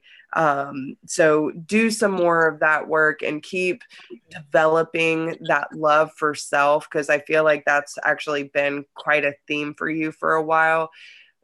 There's deeper things involved than what you're aware of at this moment. Okay. Yeah. Do you want me to go, Jai, or do you want to go? Go ahead. Okay, mine should be pretty quick. I'm seeing a lot of the same things as Jessica. You've got the King of Swords coming through here. That's Gemini, Libra, or Aquarius energy. And this is someone who's very strong, very sure of himself, very much logical, but can be very kind and loving as well. So also, there's this Three of Wands here, similar to with the Three of Swords. You've got to listen. You've been waiting for something to come in because you're coming through as the Queen of Wands. And she's, you're waiting on something. That fire energy, though, is not meant for a lot of waiting. Fire energy isn't when you're in that fire energy. You really want, if it's guidance, and it feels like it is, you want to really do the work for yourself that whatever you're being guided to do.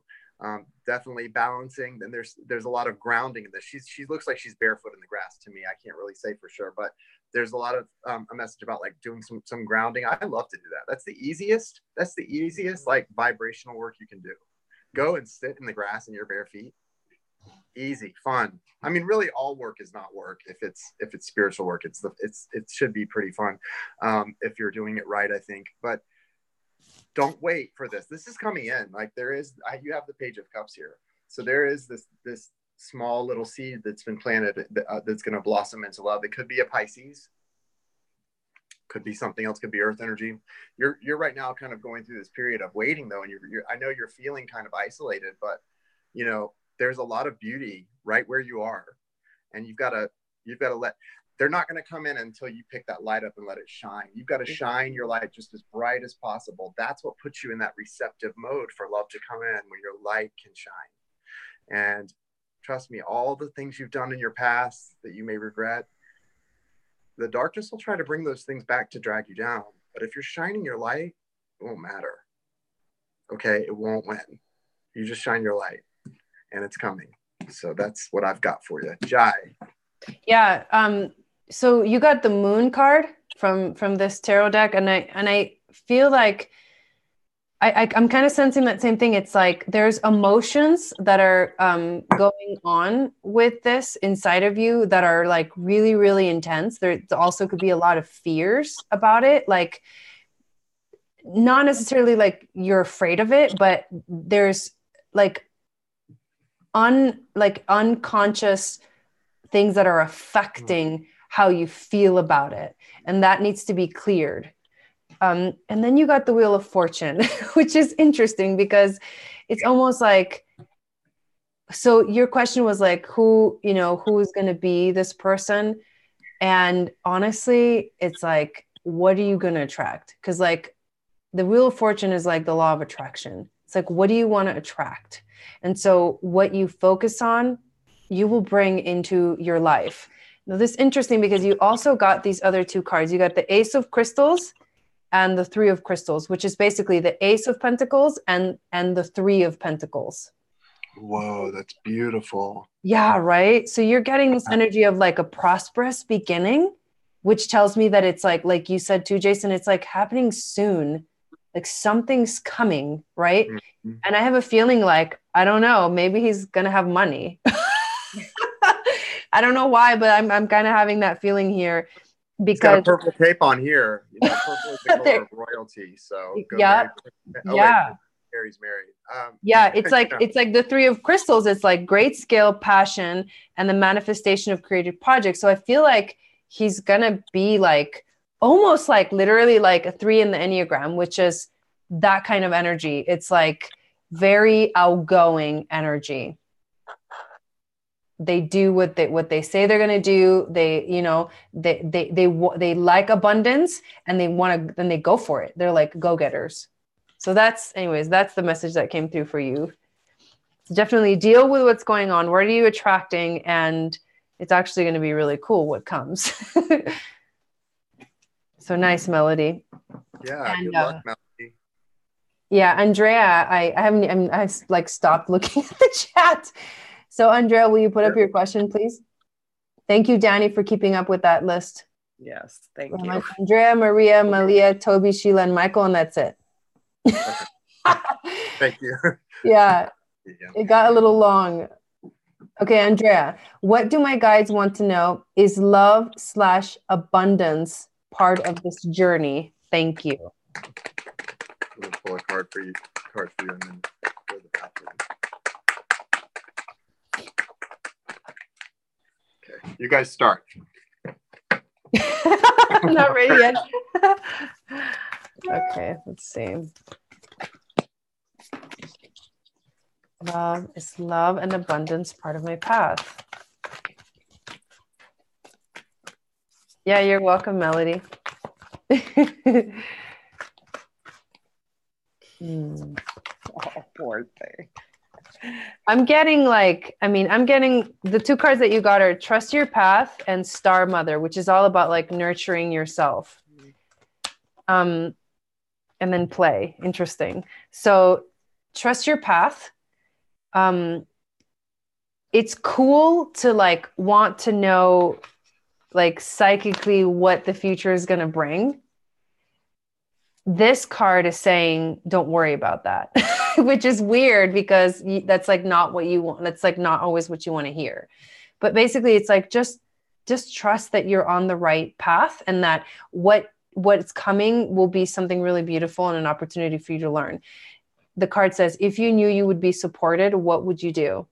How would you change your point of view, your perspective about your future if you knew that everything was perfect just the way it is, right? And then the Star Mother, it's like, how can you mother yourself? That's exactly what it is. When you have this perspective, you are mothering yourself because you're not attaching to any like crazy, like the need to know, you know what I mean? The need to know sometimes keeps you from being able to manifest something really beautiful because you have this like expectation of what it needs to look like or what it should look like. And then the infinite possibilities start diminishing because it's this one thing and the universe is not just one thing, it's like infinite possibilities. So you have to like allow yourself to expand your mind, like take care of yourself, trust that you're on the right path, and then play. Like literally you got the play card, like just have fun, like have fun with life and let the abundance flow. Celebrate. Don't be so serious. That's literally what the card says. Don't be so serious. This is a very funny reading. I think it is hilarious how these messages are lining up because like the first card that popped out was the Eight of Pentacles. And the way that I take this is not just focusing on career and material needs, but the progression of self, right? Like when I think of the Eight of Pentacles, each pentacle that he makes, he's paying attention to the details. He gets clearer, more accurate. The details get clearer the more he goes, the more he works on self and his abilities, his skills, right? And you need to take great pride in the work that you have already done and continue to keep doing for yourself. But yes, there might be some things that you still need to do, but when it comes to relationships in general, and this is why I'm saying 4 things, is listen, I I hate I hate to even put this out there, but I kind of feel like you feel like love like I do, okay? And it's not the most healthy way to look at love, okay? I'll just say that. No. With the Ace of Cups, the Justice, the Nine of Staffs, and the Tower, it's like no matter what love comes into your life, there can be a new prospect. It's all new and shiny and looks, oh, this could be really good for me. This looks like fun. But when is that fucking shoe gonna drop? There's always a burden. The tower always comes down, and it's that mentality that is love even a part of this journey. Think about how many times you've experienced love, not just in a romantic relationship, but there is literally love in every experience that we come across. So embrace that love, see love for what it's really worth and how much not only that you can give, but you can receive. When you start looking at relationships in your life listen, I'm preaching to the choir here. I know I should be taking my own advice. I was talking about this today. When we can see love for all that it's worth, Raphael, just love everywhere. Love is beautiful. Love is kind. It is understanding. It is compassionate. It's not the tower. It's not the, hey, love's going to wreck my life and it's going to stop me from working on myself and I'm going to overindulge and it's just going to be a crock of shit. Okay. No, don't go into it like that. Okay. If you this is so weird listening to Jessica say these things. If you am I the only cynic here, Jessica? That's what I want to hear. No, I'm just kidding. But if you expect the worst, and we all know this, and listen, we are human too. We go through it. We know it. We got to check ourselves all the time. But when we expect the worst, like Jai said, the law of attraction, okay, if we are attracting and waiting for that shoe to drop, like my thing always was 1 foot in, 1 foot out. If you're always waiting to flee, if you're always waiting for someone to let you down, you're never going to receive the love that you truly deserve because you're not feeling worthy or those shoes. So keep working on yourself, know your worth, and work on the way that you view relationships in general. Awesome.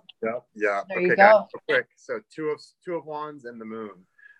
You're definitely right there at this crossroads, and with the moon present, and then also the judgment card here. I think this is not a time really for you to really even worry about that. More like what the two of them were saying, yes, like focus on how you view relationships in general and love and that experience. I get it. Like sometimes it is hard to not just kind of expect things to fall apart or, it's like having sort of like PTSD in a relationship sometimes where you're like, don't come near me. What's going to happen? But you've got something that you really, are keeping close to the vest when it comes to, I don't know if there's someone already in your life that you're really feeling really strongly about, but if that's the case, right now you're going through your own awakening, right? And so really, it always comes back to that. Sometimes we can feel like I know sometimes I feel like I'm repeating and saying the same things, but when it's important, it needs to be said. And you are going through some major universe, life, spirit-led things, and it's a really good time for you to take it slowly and be patient. And when you get to the point that you can truly say, if I am on a solitary journey and solitary mission, I'm okay with that, because that means that's what I was supposed to do. Mm-hmm. But I'm open to love. I'm open to loving myself. I'm open to someone loving me as I am, the way I am, inside and out, not just the parts that look shiny and new, but the really not so easy parts to love. It'll come. If you're supposed to be in a relationship, it'll happen. Okay, Maria's question is, what would be helpful for me to know, see, or understand about myself right now?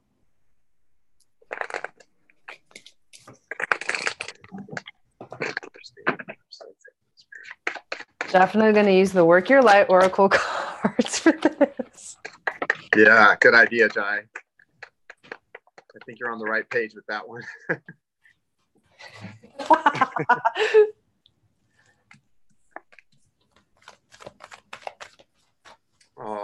Maria, I'm sorry. Are you going through a broken heart situation? Don's in here. He just came in. Somebody been cheating, lying, stealing, and all that stuff. I'm sorry, Maria. Whoa. I presume. You got to get grounded. Just get grounded. Meditate. Find connection to Mother Earth. Be in nature. Like, go out and be in nature. I'm sensing that very strongly. Mm-hmm. You got the starseed card. I don't know if you know about what's light workers or starseeds. Basically souls that come to planet Earth to help heal the planet, to help the planet ascend in the ascension of the planet. And if you have something that keeps like niggling at you. niggle. Something that keeps I'm sorry. at you. I'm going to make you do Stewart in a minute. You didn't know. Dawn, make her do Stewart. Is Dawn there? I don't want to do it. You need to trust the niggle. All right. If something's like niggling at you, you got to trust it. Like, what is that message what does the universe want you to do? Because there's a powerful mission here. And the only way you're going to figure it out is if you're grounded and centered and connected to Mother Earth, because that's like, it's the planet that you're connecting to. This is Gaia, like Pachamama, you know, it's like, you're on it. You're here. Like, this is it. You just got to be you. The dogs agree. The dogs totally agree. It resonates with them. Real quick, I just want to say, you know, I was doing some grounding this morning out in the yard, and I was these homes. I'm gonna mute myself. I thought I heard Stewart. The dogs are doing Stewart. I'm muting myself. Okay, so I was doing some grounding out in the yard, and these two homes have been in my family for 60 years. And I have memories going back and generations going back. And I was thinking about all the times I remember going back, visiting here as a little child, and my great grandmother and different people, and being out in these big yards, you know, playing touch football, having picnics. And I was just thinking about being in nature, and a helicopter flew by really low, and then another one. And there's a naval base close by. But in recent years, it's gotten really more of this feeling of like militarization around here. And I'm noticing people are noticing that everywhere right now. For me, the reason it bothered me is it was just such a juxtaposition of my feet in this grass and nature and earth and Mother Earth and all the gift we were given as human beings here, and the direction we've taken it in. That very direction that caused what Dolores Cannon wrote about in The 3 Waves of Volunteers and the New Earth, the creation of the nuclear weapon.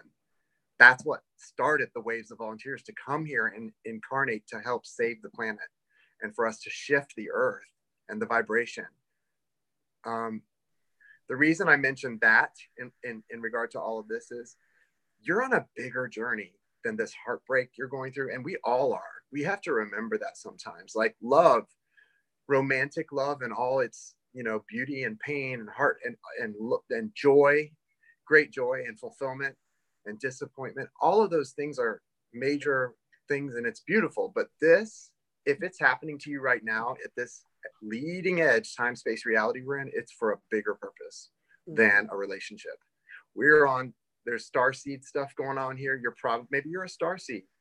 I mean, I have no doubt I'm looking at some right now on my screen. Like, that's what's up. I mean, it's funny, Jai, I can hear you talking about a starseed and you're not thinking about the fact that you are one. But you are, right? I mean, yeah. You know that. Yeah. And Jessica, listen, guys, we did not come here for small stuff. No. Nobody in here in that chat came here for small stuff. No. Or you No. wouldn't be. Yeah, exactly. And, you so wouldn't be seeking the answers. This is a time to really focus on what's happening in your life and what it means in a bigger sense than this relationship. Yeah, there's some fires. Somebody may not be a fire sign, but somebody with strong fire in their chart that's got a God complex or some stuff. I don't know. And we all have source energy in us. We are gods in the small g sense, but we're not the source. We are just little sparks from it, right? Like this person thinks they're a little highly of themselves, and you need to think that way about your, like, just take a piece of that and apply it to yourself, and you're going to grow so much. But you're on a major spiritual journey here, and just focus on your healing from this, not this, but the healing that you're going to get from this, and what path it puts you on. Okay. And that's where my messages come in. Yes. All right, you ready for this? So on the bottom of the deck, we have inner goddess. Okay. So that's it, Aphrodite. Yes. Yeah. Awaken the goddess within you through dance, self-care, and appreciating your divinity. Okay. This whole situation is teaching you how to be more independent with yourself, with your connection to the divine. And this is giving you the strength for success, okay, in all areas of your life. And like Jason said, it's not just about relationships and romantic feelings. This is about expressing yourself on a deeper level than you ever have before, and embracing the true self and the possibilities that can follow that, right? We have the high priestess, and it says you have divine knowledge and you can help others through your spiritual teachings. The arts, okay? Express yourself through creative activities. So again, between the inner goddess, the arts, the high priestess, the independence, all of this, whatever shift you are going through, is teaching you the real you.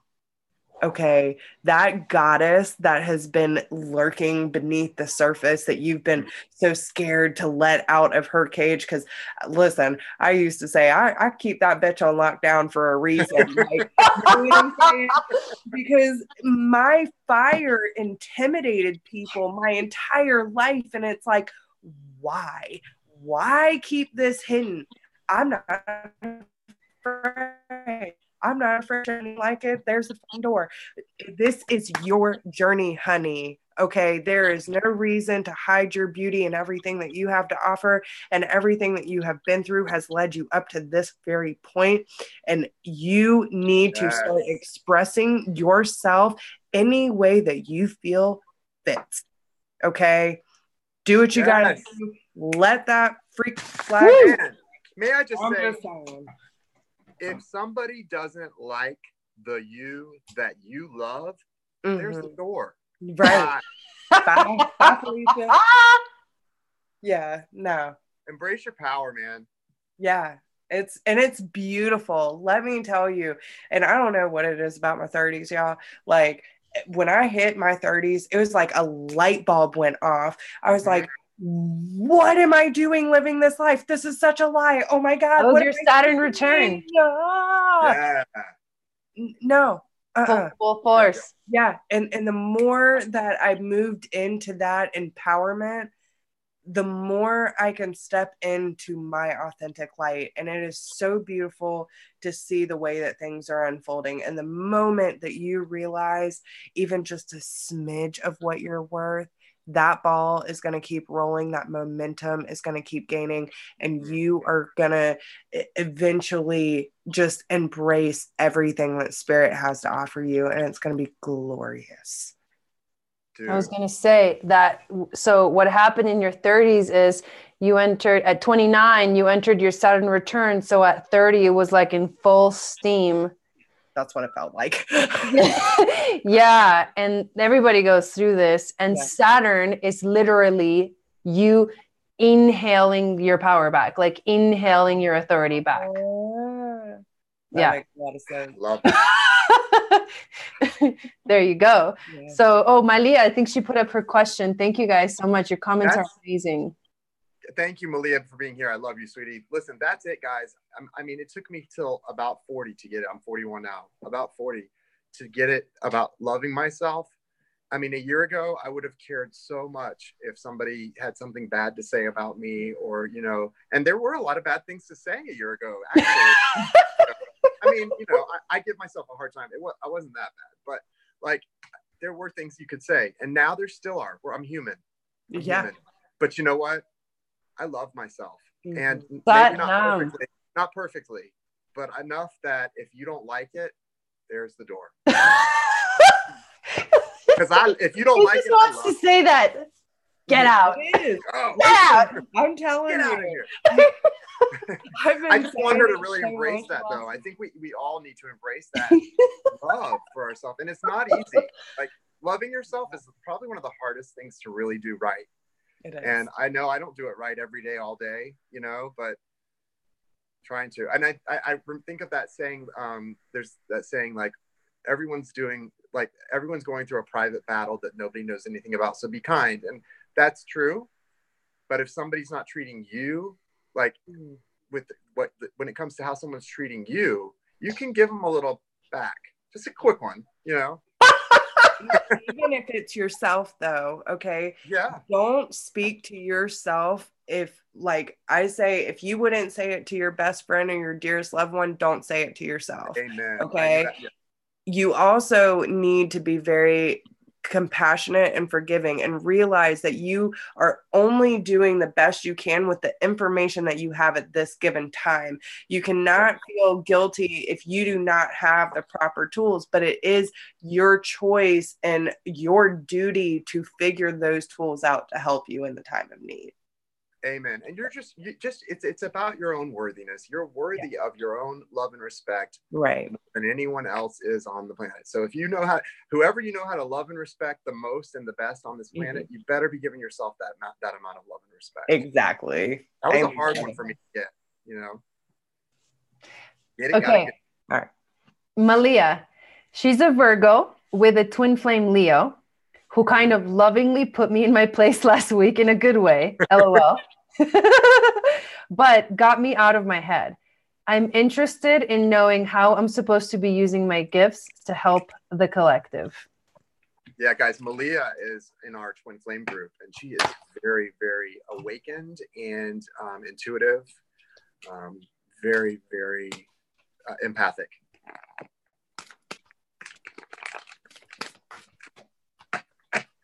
So far, you got the Pleiades card. The card keeps jumping out. That doesn't surprise me. The double mission card of channeling and uplifting humanity. I mean, oh my God, then birthing a new age comes out right after it. Birthing new creations, dreaming a new world into being. I mean, these are just affirmations that what you're supposed to be doing is something big, meaning that it'll affect the world in a really big way. It doesn't have to be like a huge thing. Like, you don't have to be like the leader of a country or anything like that to affect people, or very like big influencer in the world, because most of the time just being you, who you are, and emanating that and like living your truth, your aura expands, and then you spread that throughout the world. Because although we like to think we live in this physical time-space reality and that this is all there is, most of us still believe that, right? It's not. Like, there's more energy than there is physical, and that's what you have to remember. Like, energy is the real truth. So you affect the world in an energetic way. So if you do what you love, if you do what makes you happy, if you do what activates your passion, you're literally doing what you're supposed to be doing to help the world. Yeah, beautiful. Malia, you've got the Justice card on this side as your overall energy, and you can see, if you look a little bit closely, there is a full moon hidden by some clouds there. You also got the 9 of Pentacles on this side, and she's walking that solitary path, really facing that full moon. So I know your emotions have sort of gotten to that point where they're just, your emotions are there. Everything is it's waxed to the point of just fullness. And I think spiritually, you know, you're doing such a great job of raising the vibration and your spiritual growth. But I think you're at that point now where you're like, okay, well, what's next? And I know the other card you got is the Temperance card.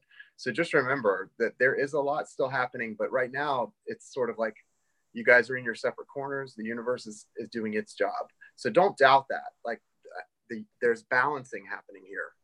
Justice, temperance. I mean, that's the word that goes above these two cards, balance, right? So it's happening. It's just, you may not see it happening. You do see it happening in a lot of ways. I know you're very aware of it, but I know you're also probably getting a little frustrated with the things. You've done a lot of great work.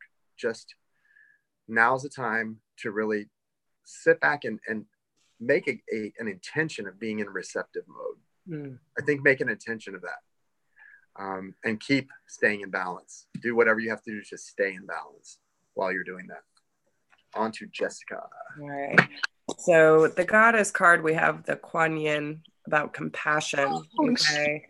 So release judgments about yourself and others and focus on the love and light that is within everyone. Okay. So not only are you coming to an end of a cycle, which we got the time to cross the threshold again, right? Numerology, it adds up to a 10, but we also have the way of the divine feminine coming out again too. And that is an 11. So you are going on this ascension process, right? You are moving up and you are opening these gateways into that divine feminine energy, which I guess a lot of us are starting to step into. So I'm going to read these to you real quick so you can get the full message. A threshold appears, bringing an ending so complete that it is no longer possible to return that to what has been. The light of the stars is your faithful guide into this new world. As you trust in your divine connection, deconstructed forms shall reshape themselves into relevant, helpful, and beautiful new ways of living, thriving, and expressing your true self. Trust in your strangest ideas and that which is different, inspired, or unconventional. This crossing is healing and furthers the activation of your divine potential. And then the way of the divine feminine is revealed. The divine feminine yearns to reveal her way and her wisdom to you that you may live passionately and purposefully. As you trust her and voice, the desires and visions that move you from within, that are the seeds of your sacred mission. You shall experience the clarity and soul-deep relief that only truth can bring. You shall experience a knowing of purpose that awakens your ability to live deliberately and experience deep fulfillment. I'm going to add a couple things to that, because these two cards came out too. The transformation card, things are changing at a cellular level. There's like deep healing going on. There's a mantra that like matches this energy. It's the Ang Sang Waheguru. It means every cell of my being vibrates with the energy of the universe. And the minute that I heard that mantra in my mind, I instantly thought of a book. So I'm going to recommend a book that you read, Malia. It's called The Sophia Code by Kaya Ra. I'll put the name of it in the description in a minute, but it's called The Sophia Code. And warrior woman is like, you need to own up to like that warrior energy. If you weren't afraid, what would you do? Says the card. Yeah. That's it. I just wanted to add that. That's awesome. Yeah. And Toby, if you want to put up your question. Thank you, guys.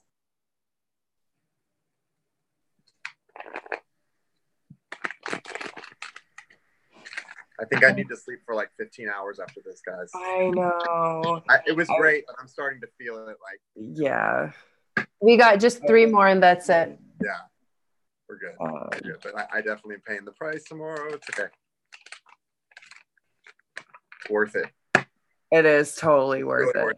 when you know someone's getting the healing they need? So tonight was like really, really powerful. And I think that's what happens. It's like when there's such an intense connection, it's like I started feeling lightheaded like 30 minutes into it. Not lightheaded, but just like I'm floating in the air, and it's like, whoa, it's like this intense like energy going on. And I just think that we're tapping in so deeply that it's like happening like that. And that's how, like, anyways, that's my experience of it. But I feel like I need to come up for air. Yeah, I'm always starting to feel this pressure around my forehead. Pick it up. Oh, I don't hide yawns. I just yawn. But it's like being underwater, and you know you need to get to the surface to get air, and you feel like you can't. You're so far under, you can't get back to the surface to get your air. Sometime, in time, it's that feeling sometimes that I get. Well, we have been on for way longer than any of us really thought we would. It's just the way it happened. I don't think there's anything wrong, but I just, it was meant to be this way. Whoever got in with their questions, you were supposed to, and it's really a privilege to help you guys, for all of us. Really? Yeah, we haven't got questions. So Sheila and Michael, definitely get your questions ready to post. If Toby doesn't post soon, then we'll go to Sheila. But is Toby even in here anymore? Oh, I don't think Toby's in here. No, he was in here a second ago. Yeah, I had to do that last night on mine. Oh, okay. So I see. He did post something. He said, I'm an Aries, wondering about the Pisces and Aquarius in my life. Okay. We can go with that. Wondering about the Pisces and Aquarius. Is it Pisces and Aquarius? Is that one person or two people? I think it's two. I'm getting a two. Like, that's what it felt like to me.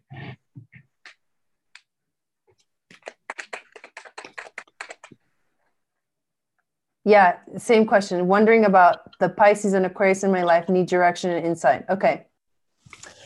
Here we go. Toby.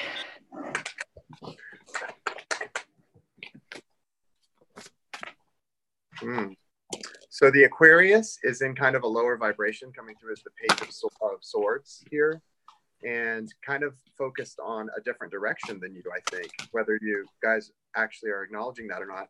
And I feel like the Pisces is like seeing you as like a wish fulfillment, or maybe you see the Pisces in that way, but there's some sort of wish come true or wish fulfillment associated with this Pisces in you and that connection. With the Aquarius, there may be some really strong emotions here, but they've got to raise their vibration, because if when you're connecting to them, they may be pulling you down, unless you're like in a twin thing where you're raising the vibe and pulling them up energetically. They're in such a low vibration that I don't know what's going on with the Aquarius connection there right now in this moment. Doesn't mean they're bad for you or anything like that. I don't get us. Honestly, I'm not getting anything real specific from either one, but definitely they are in a lower vibe than you.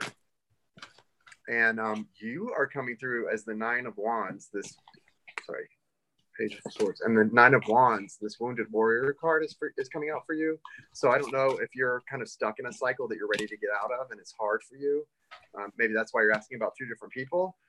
But you're being, I don't want to say stubborn, so that's not the right word. You're being tough. You're pushing through, and that's really admirable. I don't know exactly what's going on here, but you're going to get a respite soon. You're going to get a break, because you're all, nine. Nine is wrapping this cycle up. 10 it's done. Like, the number 10 isn't real. You get that? Like, the number 10, the 1 and 0, that's two numbers put together. That's not real. So 10 is it's done. 9 is the ending. You're wrapping it up. So you're just pushing through to the end. But yeah, there is some wish fulfillment with the Pisces here, actually. I don't know if that's what you want to hear, but that's what I see. So.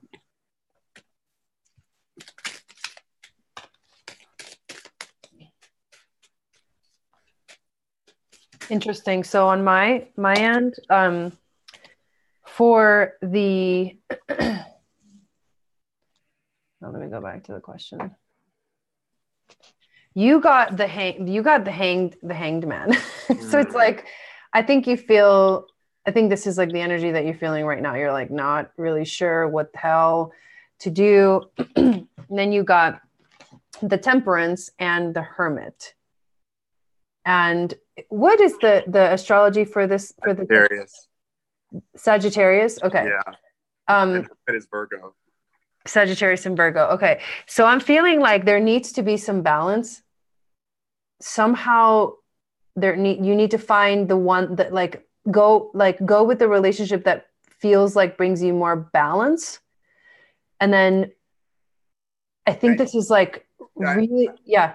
I just want to just say, just from looking at that, I feel strongly connecting, like with looking at that, I feel like the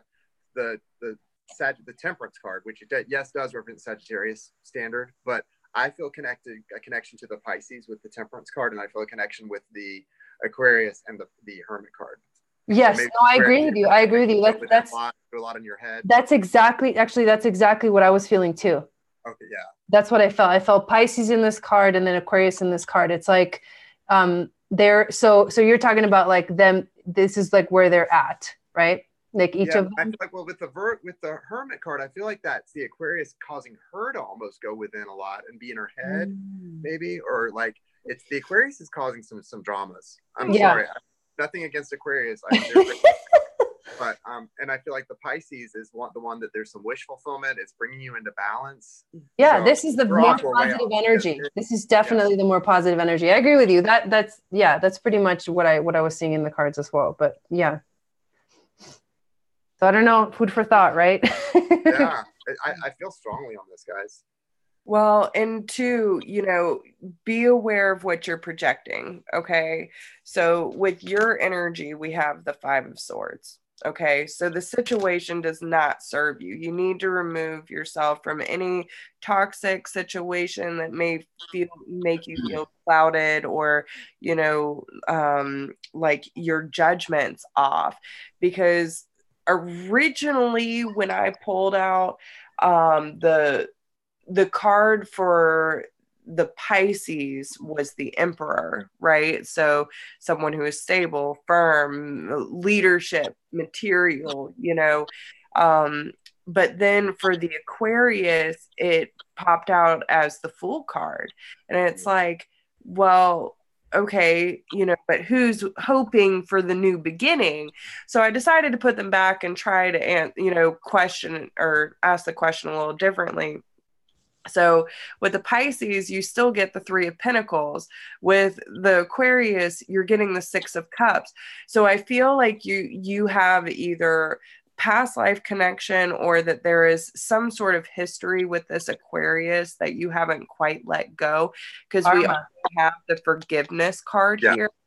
And like Jason said, look inside yourself is the card that came up. I don't know if you guys feel this way. What I felt like as I was saying that, and as we were looking at this, and with what you're saying is so on point right now. I feel like she's wanting us to all say like, okay, the Aquarius is for you. It's all going to end up working out perfectly. Yeah. Just be strong. But the Aquarius is in a low vibe. It's got you in your head. Like that is not a good energy right now at least. And the Pisces seems to be like, if there is a choice, that's good right now. Yes. I don't know what you want, but I feel like you want us to say the opposite of what we're saying, but it's really like right. So sorry, go ahead. Totally agree with that. I totally agree. And the Pisces does have feeling stronger than what they're letting on, Toby. Okay. You do have the secret admirer card here. But I feel like there's been some arguing and bickering because there's projection going on and you're not really accepting the relationship for what it truly is or where they're standing in your life. So make sure that you're not projecting any of this Aquarius stuff onto the Pisces, and make sure that you're clearing up and I hate to say it like this, but this is the way Spirit's bringing it in. Clean up the shit in your backyard before, you try to bring someone new in. Okay. So Jessica, right? But it is, you don't want your shit stinking up everywhere. Don't bring the baggage in that already is causing you pain and then project it onto someone else that has deeper feelings for you. Because even if this person isn't meant for you, you're putting that pain that they don't deserve onto them, and that is not their baggage to carry. I don't know why I don't know if anyone listens to country music, but Miranda Lambert's baggage claim just came into my head. Drop that shit off at the conveyor belt, okay? It ain't mine to carry anymore. So yeah, like work on it. Okay. I'm gonna add this too. And I didn't notice this when I was doing the reading on my end, but I noticed at the bottom of the deck I have the Hierophant in reverse facing the future. I don't usually see this at all with the Hierophant, but what it's telling me is there may be a strong, and she was saying like a past life connection, something really karmic here with that Aquarius. I think that this in reverse though, like this, is an acknowledgement of that, but it's telling you need to do like a cord cutting. Or you might want to consider, if you're not down for that right now, at least consider the possibility that there may be a need to cut that energy. And as long as it's not a twin soul, you should be able to cut the energy. If it's just like a past life karmic, because you didn't like agree to do. What is it? If anyone can what is it? But it's the Lover's card. This was on the bottom of the deck with the Hierophant and the Knight of Cups. So there's definitely message from either water sign, Cancer, Scorpio, or Pisces, but could also be a Taurus as well, Gemini energy. But I definitely see that there are some messages about this deeper connection, right? And it's coming from that divine guidance. It's trusting the intuition and knowing that this is something that they truly feel. So just be aware of the messages coming in too. There we go. Yeah. All right, guys, we got 2 more. Sheila. Yay. So Sheila says she's going through a rough time financially and emotionally. Her husband has been having huge anxiety attacks as he has a disorder. She wonders if there's any advice from spirit guides on what to do. Okay. Sorry you're dealing with that, Sheila. Yeah. Huh. You know I love you, boo. Love you too. Were you talking to me or Sheila? You know I'm talking to you too, but yeah, no, Sheila's my girl. Aww. And I feel for her.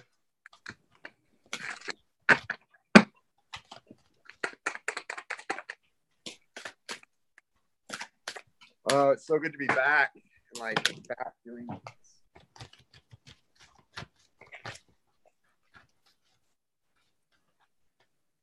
Okay. While y'all are still pulling, I'm just going to go ahead and go.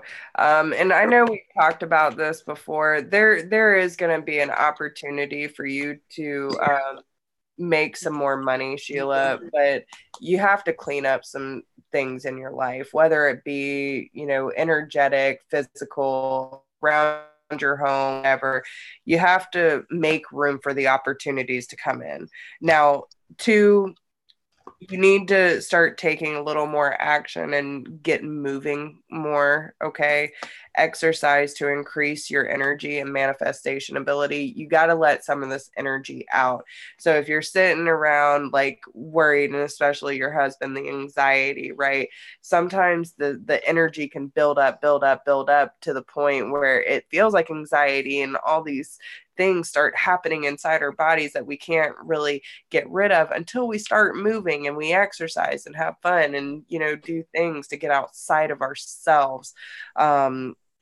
But that is one of the easiest ways to let go some of these energy blocks that we deal with that create anxiety and fear. Now, when it comes to the whole money, they're telling you to save a little bit. As you consistently save for your future is saved. You do your future self a big favor as you consistently set aside present funds. This is a part of your self-care and path to feeling secure as you focus upon your divine life purpose. So stay in tune with what you are trying to accomplish, Sheila. Anything that you do make, set aside a little portion and just start putting it away, okay? Make sure you're taking care of yourself and putting yourself as a priority. but you need to clean up some certain areas of your life. And listen, like, even if it's just stuff around your house that you can, donate or do a garage sale. What's one man's junk is another one's treasure. Whatever you make from that, put it into a piggy bank. There's many ways to do it, but you can do this. Here's the thing that came to me very strongly, and this is like the one message I want to say: the offerings card. So if you want, there's a book that we are going to have you guys read. It's called Healing Light in the Earth School. I would start reading that now, Sheila. He helps you to figure out how to make an altar with the tradition of the Pachacuti Mesa, which is from Peru. It's a Peruvian tradition of making an altar, a sacred altar, which basically resembles the spiral, the energetic spiral of the universe. And the process of like going through, starting with you and then moving through the phases of like growth and then ending at, your soul and your light and like moving into that space. And I would make an altar. That's the message. Make an altar. You don't have to read the whole book before you make it, but definitely read the book. But like, put some crystals, put some of the things that, you know what I mean? Like, write down your intentions and what you want. The other one that's coming to me is The Miracle Morning. If you haven't yet looked at that book, take a look at that book, because it'll help you to start to manifest in your life. It teaches you how to do it, especially if you're not really sure where to start.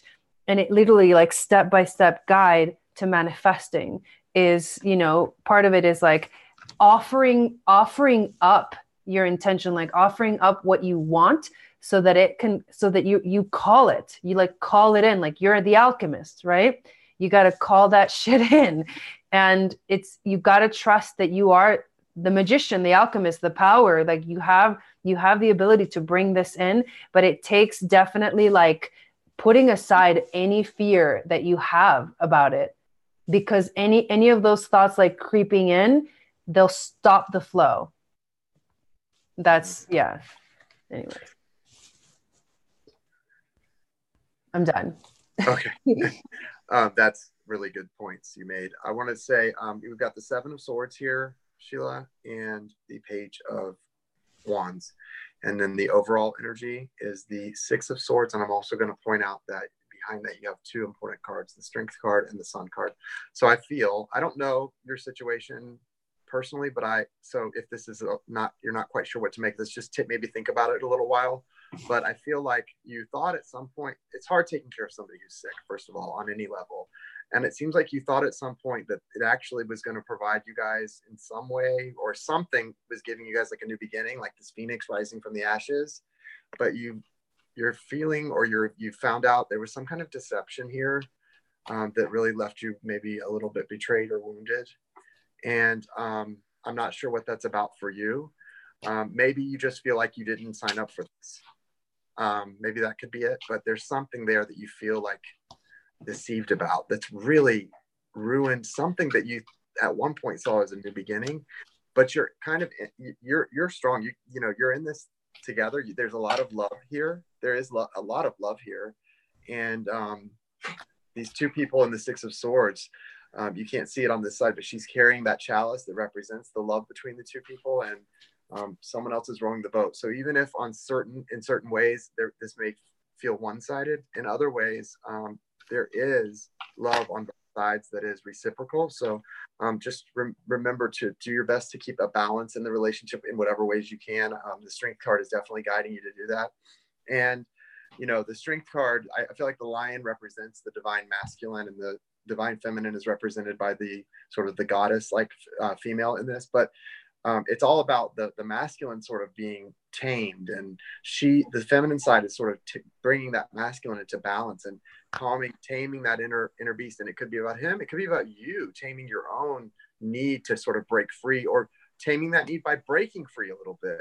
But you've got the Sun card on this side, and that's telling me that there is some walls that your inner child has built up that may be blocking you from experiencing pure happiness. And when you experience that pure happiness, sometimes for the first time at 40 years old, it's scary, it's disappointing, and you grieve for those first 40 years that you weren't letting yourself do it. but it's also exciting because you go, oh, I'm awake now. I'm healing. I get to experience more moments like this.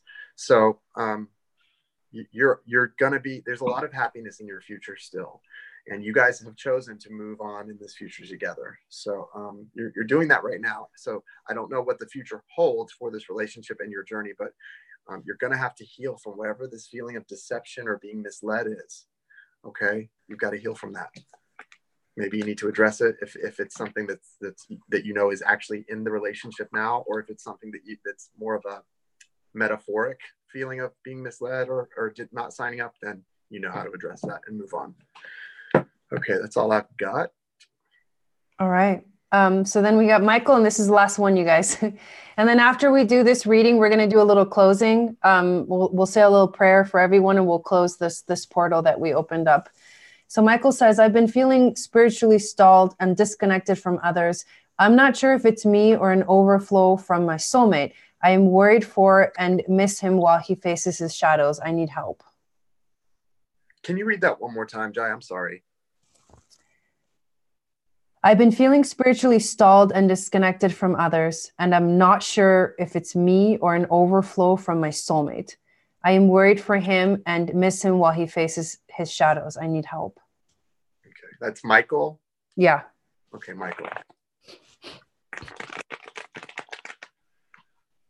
I just got this like overwhelming. See, I should be feeling, like, okay, we did a great job tonight, and I do, but for this to come in right now, when Jai read your question that second time, it really sunk in. I just have this overwhelming feeling of anxiety and sadness. Yeah. And it's got to be coming from you, Michael, or your soulmate through you. In these connections, someone's got to raise the vibration, especially when, you have to feel what you're feeling. You have to feel it. But if it's not your feeling, especially if it's coming from them, there are definitely ways to disconnect to some extent, and to raise the vibration, to make sure you're sending them healing light. There are things to look into to try to offer some healing to yourself and to them energetically if you're not in communication. I just wanted to say that because I'm really feeling that strongly in my chest. I have like sometimes once in a blue moon, I pretty much have learned to shut it out, but once in a blue moon, the hits will manifest physically for me, and when it does, I know it's a strong energy because I'm not that good, guys. It's coming on me. So like, Michael, you've got to take care of this, buddy. This is going to get worse and worse if you don't deal with it. You want it to sort of ease up a little bit. I can't even take a deep breath right now. Spirit, please disconnect me from this energy. Thank you.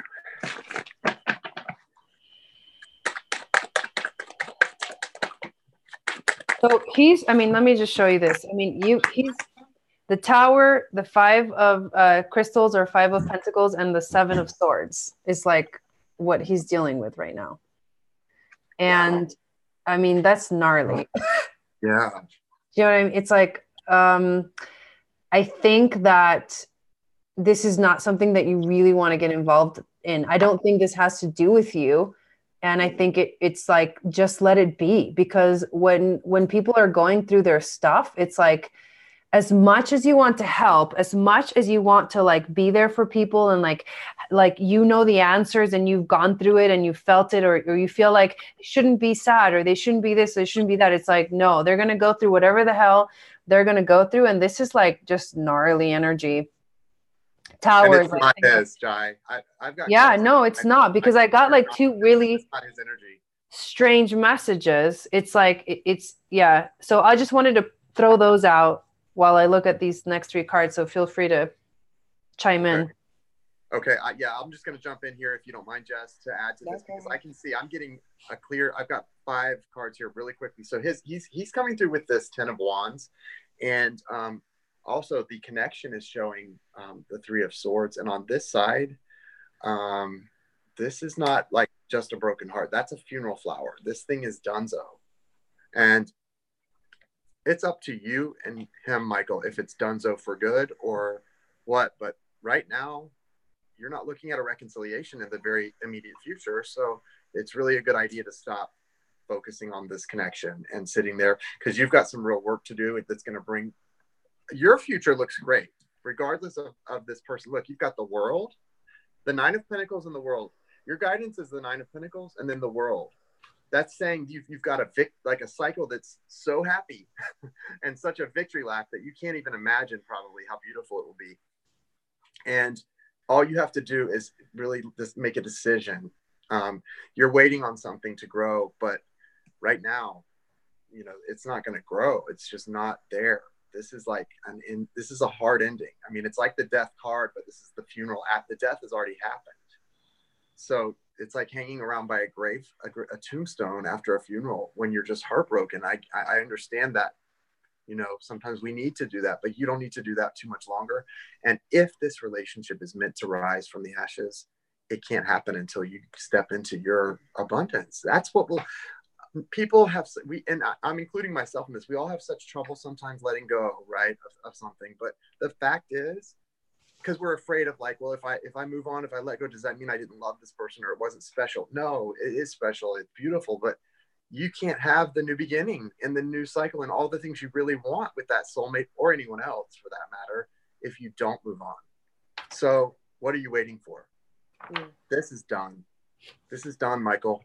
It's over. Like, do this for him and for you. Move forward. Send him love, light, release with love. Release him with love. And that's what will actually allow, if somewhere down the road it's supposed to work out, that's what will be the thing that allows it to. Don't release him with that intention in your mind, though, or you're not releasing. Really release him with love for both your sakes and let yourself have some abundance and some happiness. I'm sorry that's not what you want to hear, but like Jessica said earlier, we're not really here to tell you what you want to hear. We're here to tell you what spirit brings through. And this message came through for you really loud and clear from the minute it hit my chest. So I hope you will take it to heart. All right. And I send you a lot of healing. I'm done. Well, and everything that Jason just said is pretty much one version of what I was going to say anyway. Your future does have a lot of potential, okay? You have the Knight of Staffs and the Ten of Cups here. So follow your passion. Follow what, you know, you have to take action on what makes you happy, not what makes you feel that you are lacking, that you are, you know, missing out. That's the feeling that it gets. Like, if I hold on to this, I am missing out. What were those two cards you got? The Knight of Staffs and the Ten of Cups. Okay. But what is that, Jai? I got that card too. Yeah. So, yeah. Okay. Listen, that and the world goes with that too, guys. Like the world, the Ten of Cups, Michael, your future is so bright. I know when you're in the middle of something, it's so hard to see out to what's coming. But if you can just try to visualize a glimpse, trust me, the universe, God, I don't care what you call that power, it likes to show up and really go, you couldn't have done this on your own. Bam, let me show. Like, you can't imagine the abundance and everything I've ever visualized or seen, like even like a foretelling of that was beautiful or had to do with love. Even recently, I experienced literally a situation that I saw ahead of time, but it wasn't what I saw. Source was like, no, little boy, it's not going to be the way you saw it. It's going to be 10 times better. Yeah. Like, because that's what happens. Because number one, you're not supposed to take all the credit. Like, oh, I manifested this. No, there's more than you involved. And you have to see that things are always going to get better if you just allow, if you just have a little bit of belief. And I'm sorry to have interrupted you. Let's go back. No, you're fine. But it's true. It really is. And it's time for you to realize that everything that you're hoping for within a relationship is on its way to you. Okay. The shooting star landing in her hand is just that confirmation that you will get what you attract. So make sure that you are investing your time and energy wisely, and consider the foundation that this relationship was built on, and the relationships in your future, the relationship with self. How solid is your foundation? Okay. You need to look at past relationships and ask yourself, how committed are you to love?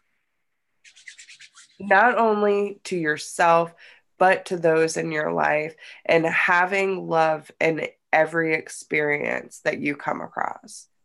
When it comes to this situation in particular, yes, there is a connection, but I agree. Like, if you look really closely, so one is made of ice and one is made of fire, they're not going to mesh. One is creative, one is cold. One burns with passion, and has happiness coming. But this and this are not going to mix right now. And yes, there's a connection. There's the flame and all of that. There's the holding of hands. But when I saw this card, the first thing that came to mind was compassion and acceptance. It doesn't mean, like Jason said, it doesn't mean that you don't love and care for this person, because there is a deep connection here. But sometimes we have to admit that love just isn't enough when it comes to it. And sometimes we don't vibe well enough for each other. And we have to be able to sometimes we have to make the hard call to say, listen, as much as I love you, I know this isn't good for us. And I want both of us to have the best possible outcome. And that's being fair to yourselves. Okay. So don't look at it as a failure. Look at it as a new opportunity for you to actually embrace and experience true love with yourself and with a real partner for you that's going to bring you this. Okay. But you have to be able to give this to yourself first, and then it all lines up. I promise. Every time. Beautiful. Thank you. So I'm going to say a little closing prayer for us to close this sacred space. And I want to ask everybody that's in the chat, if you guys can all send some positive vibes our ways to help, magnify this energy, the positive energy in this whole evening. Thanks. Yeah. And I want to thank our spirit guides, our angels and teachers for being with us tonight and helping us to be truly channels of grace, of wisdom, of intuition to flow through us. I want to ask that you clear our energy, that you cut any cords that may have been connected between us and anybody that we're doing readings for, and any other energy that could have, come into this space. Have been kind of invited in by us opening up this portal. And I want to release our spirit guides, angels, and teachers from the space and truly officially close this portal so that we can all go back into our normal lives, not feeling drained, but actually feeling recharged from the energy that we've just, created together here, and the power that we really activated, all of us together. And I want to thank you, Jason, and I want to thank you, Jessica. And I hope that you too have an amazing night. And if you need to take a bath, I'm going to go take a bath. Like, water will help clear anything. But truly, thank you so much for being here. And we didn't even plan to be here this long, and we were here this long, and you guys hung in there. So I'm really, really thankful for that, you guys. And I'm thankful for everybody in the chat and everybody that donated and participated. And we truly appreciate that. This is our purpose, and we're here because we love it. And it's not always easy, especially when you end up spending what has been 3.5 hours now. And I wasn't sure if I could make it an hour. Oh, wow. Jessica, you did amazing. We really appreciate you joining. You were great. Thank you for joining us. Thank you. Thank you for thinking of me. Just as on point as we knew it would be. Yeah. Really so, team. Yeah, if you guys would like to just find us on our own separate channels. Jason's at Ray of Light Tarot, Jessica's Whispers of Grace Healing LLC, and of course you got this channel, Channel for Grace. We all do private readings. You can contact us. All the links are in the description of this video, and then to find them, just go to their channels and I would just send them a message. But you guys are awesome. Thank you so much. And we will see you again soon. If there's anything else you guys want to share, feel free to do so before I close the stream. I just say thank you guys so much for being here. Thank you. Love you guys.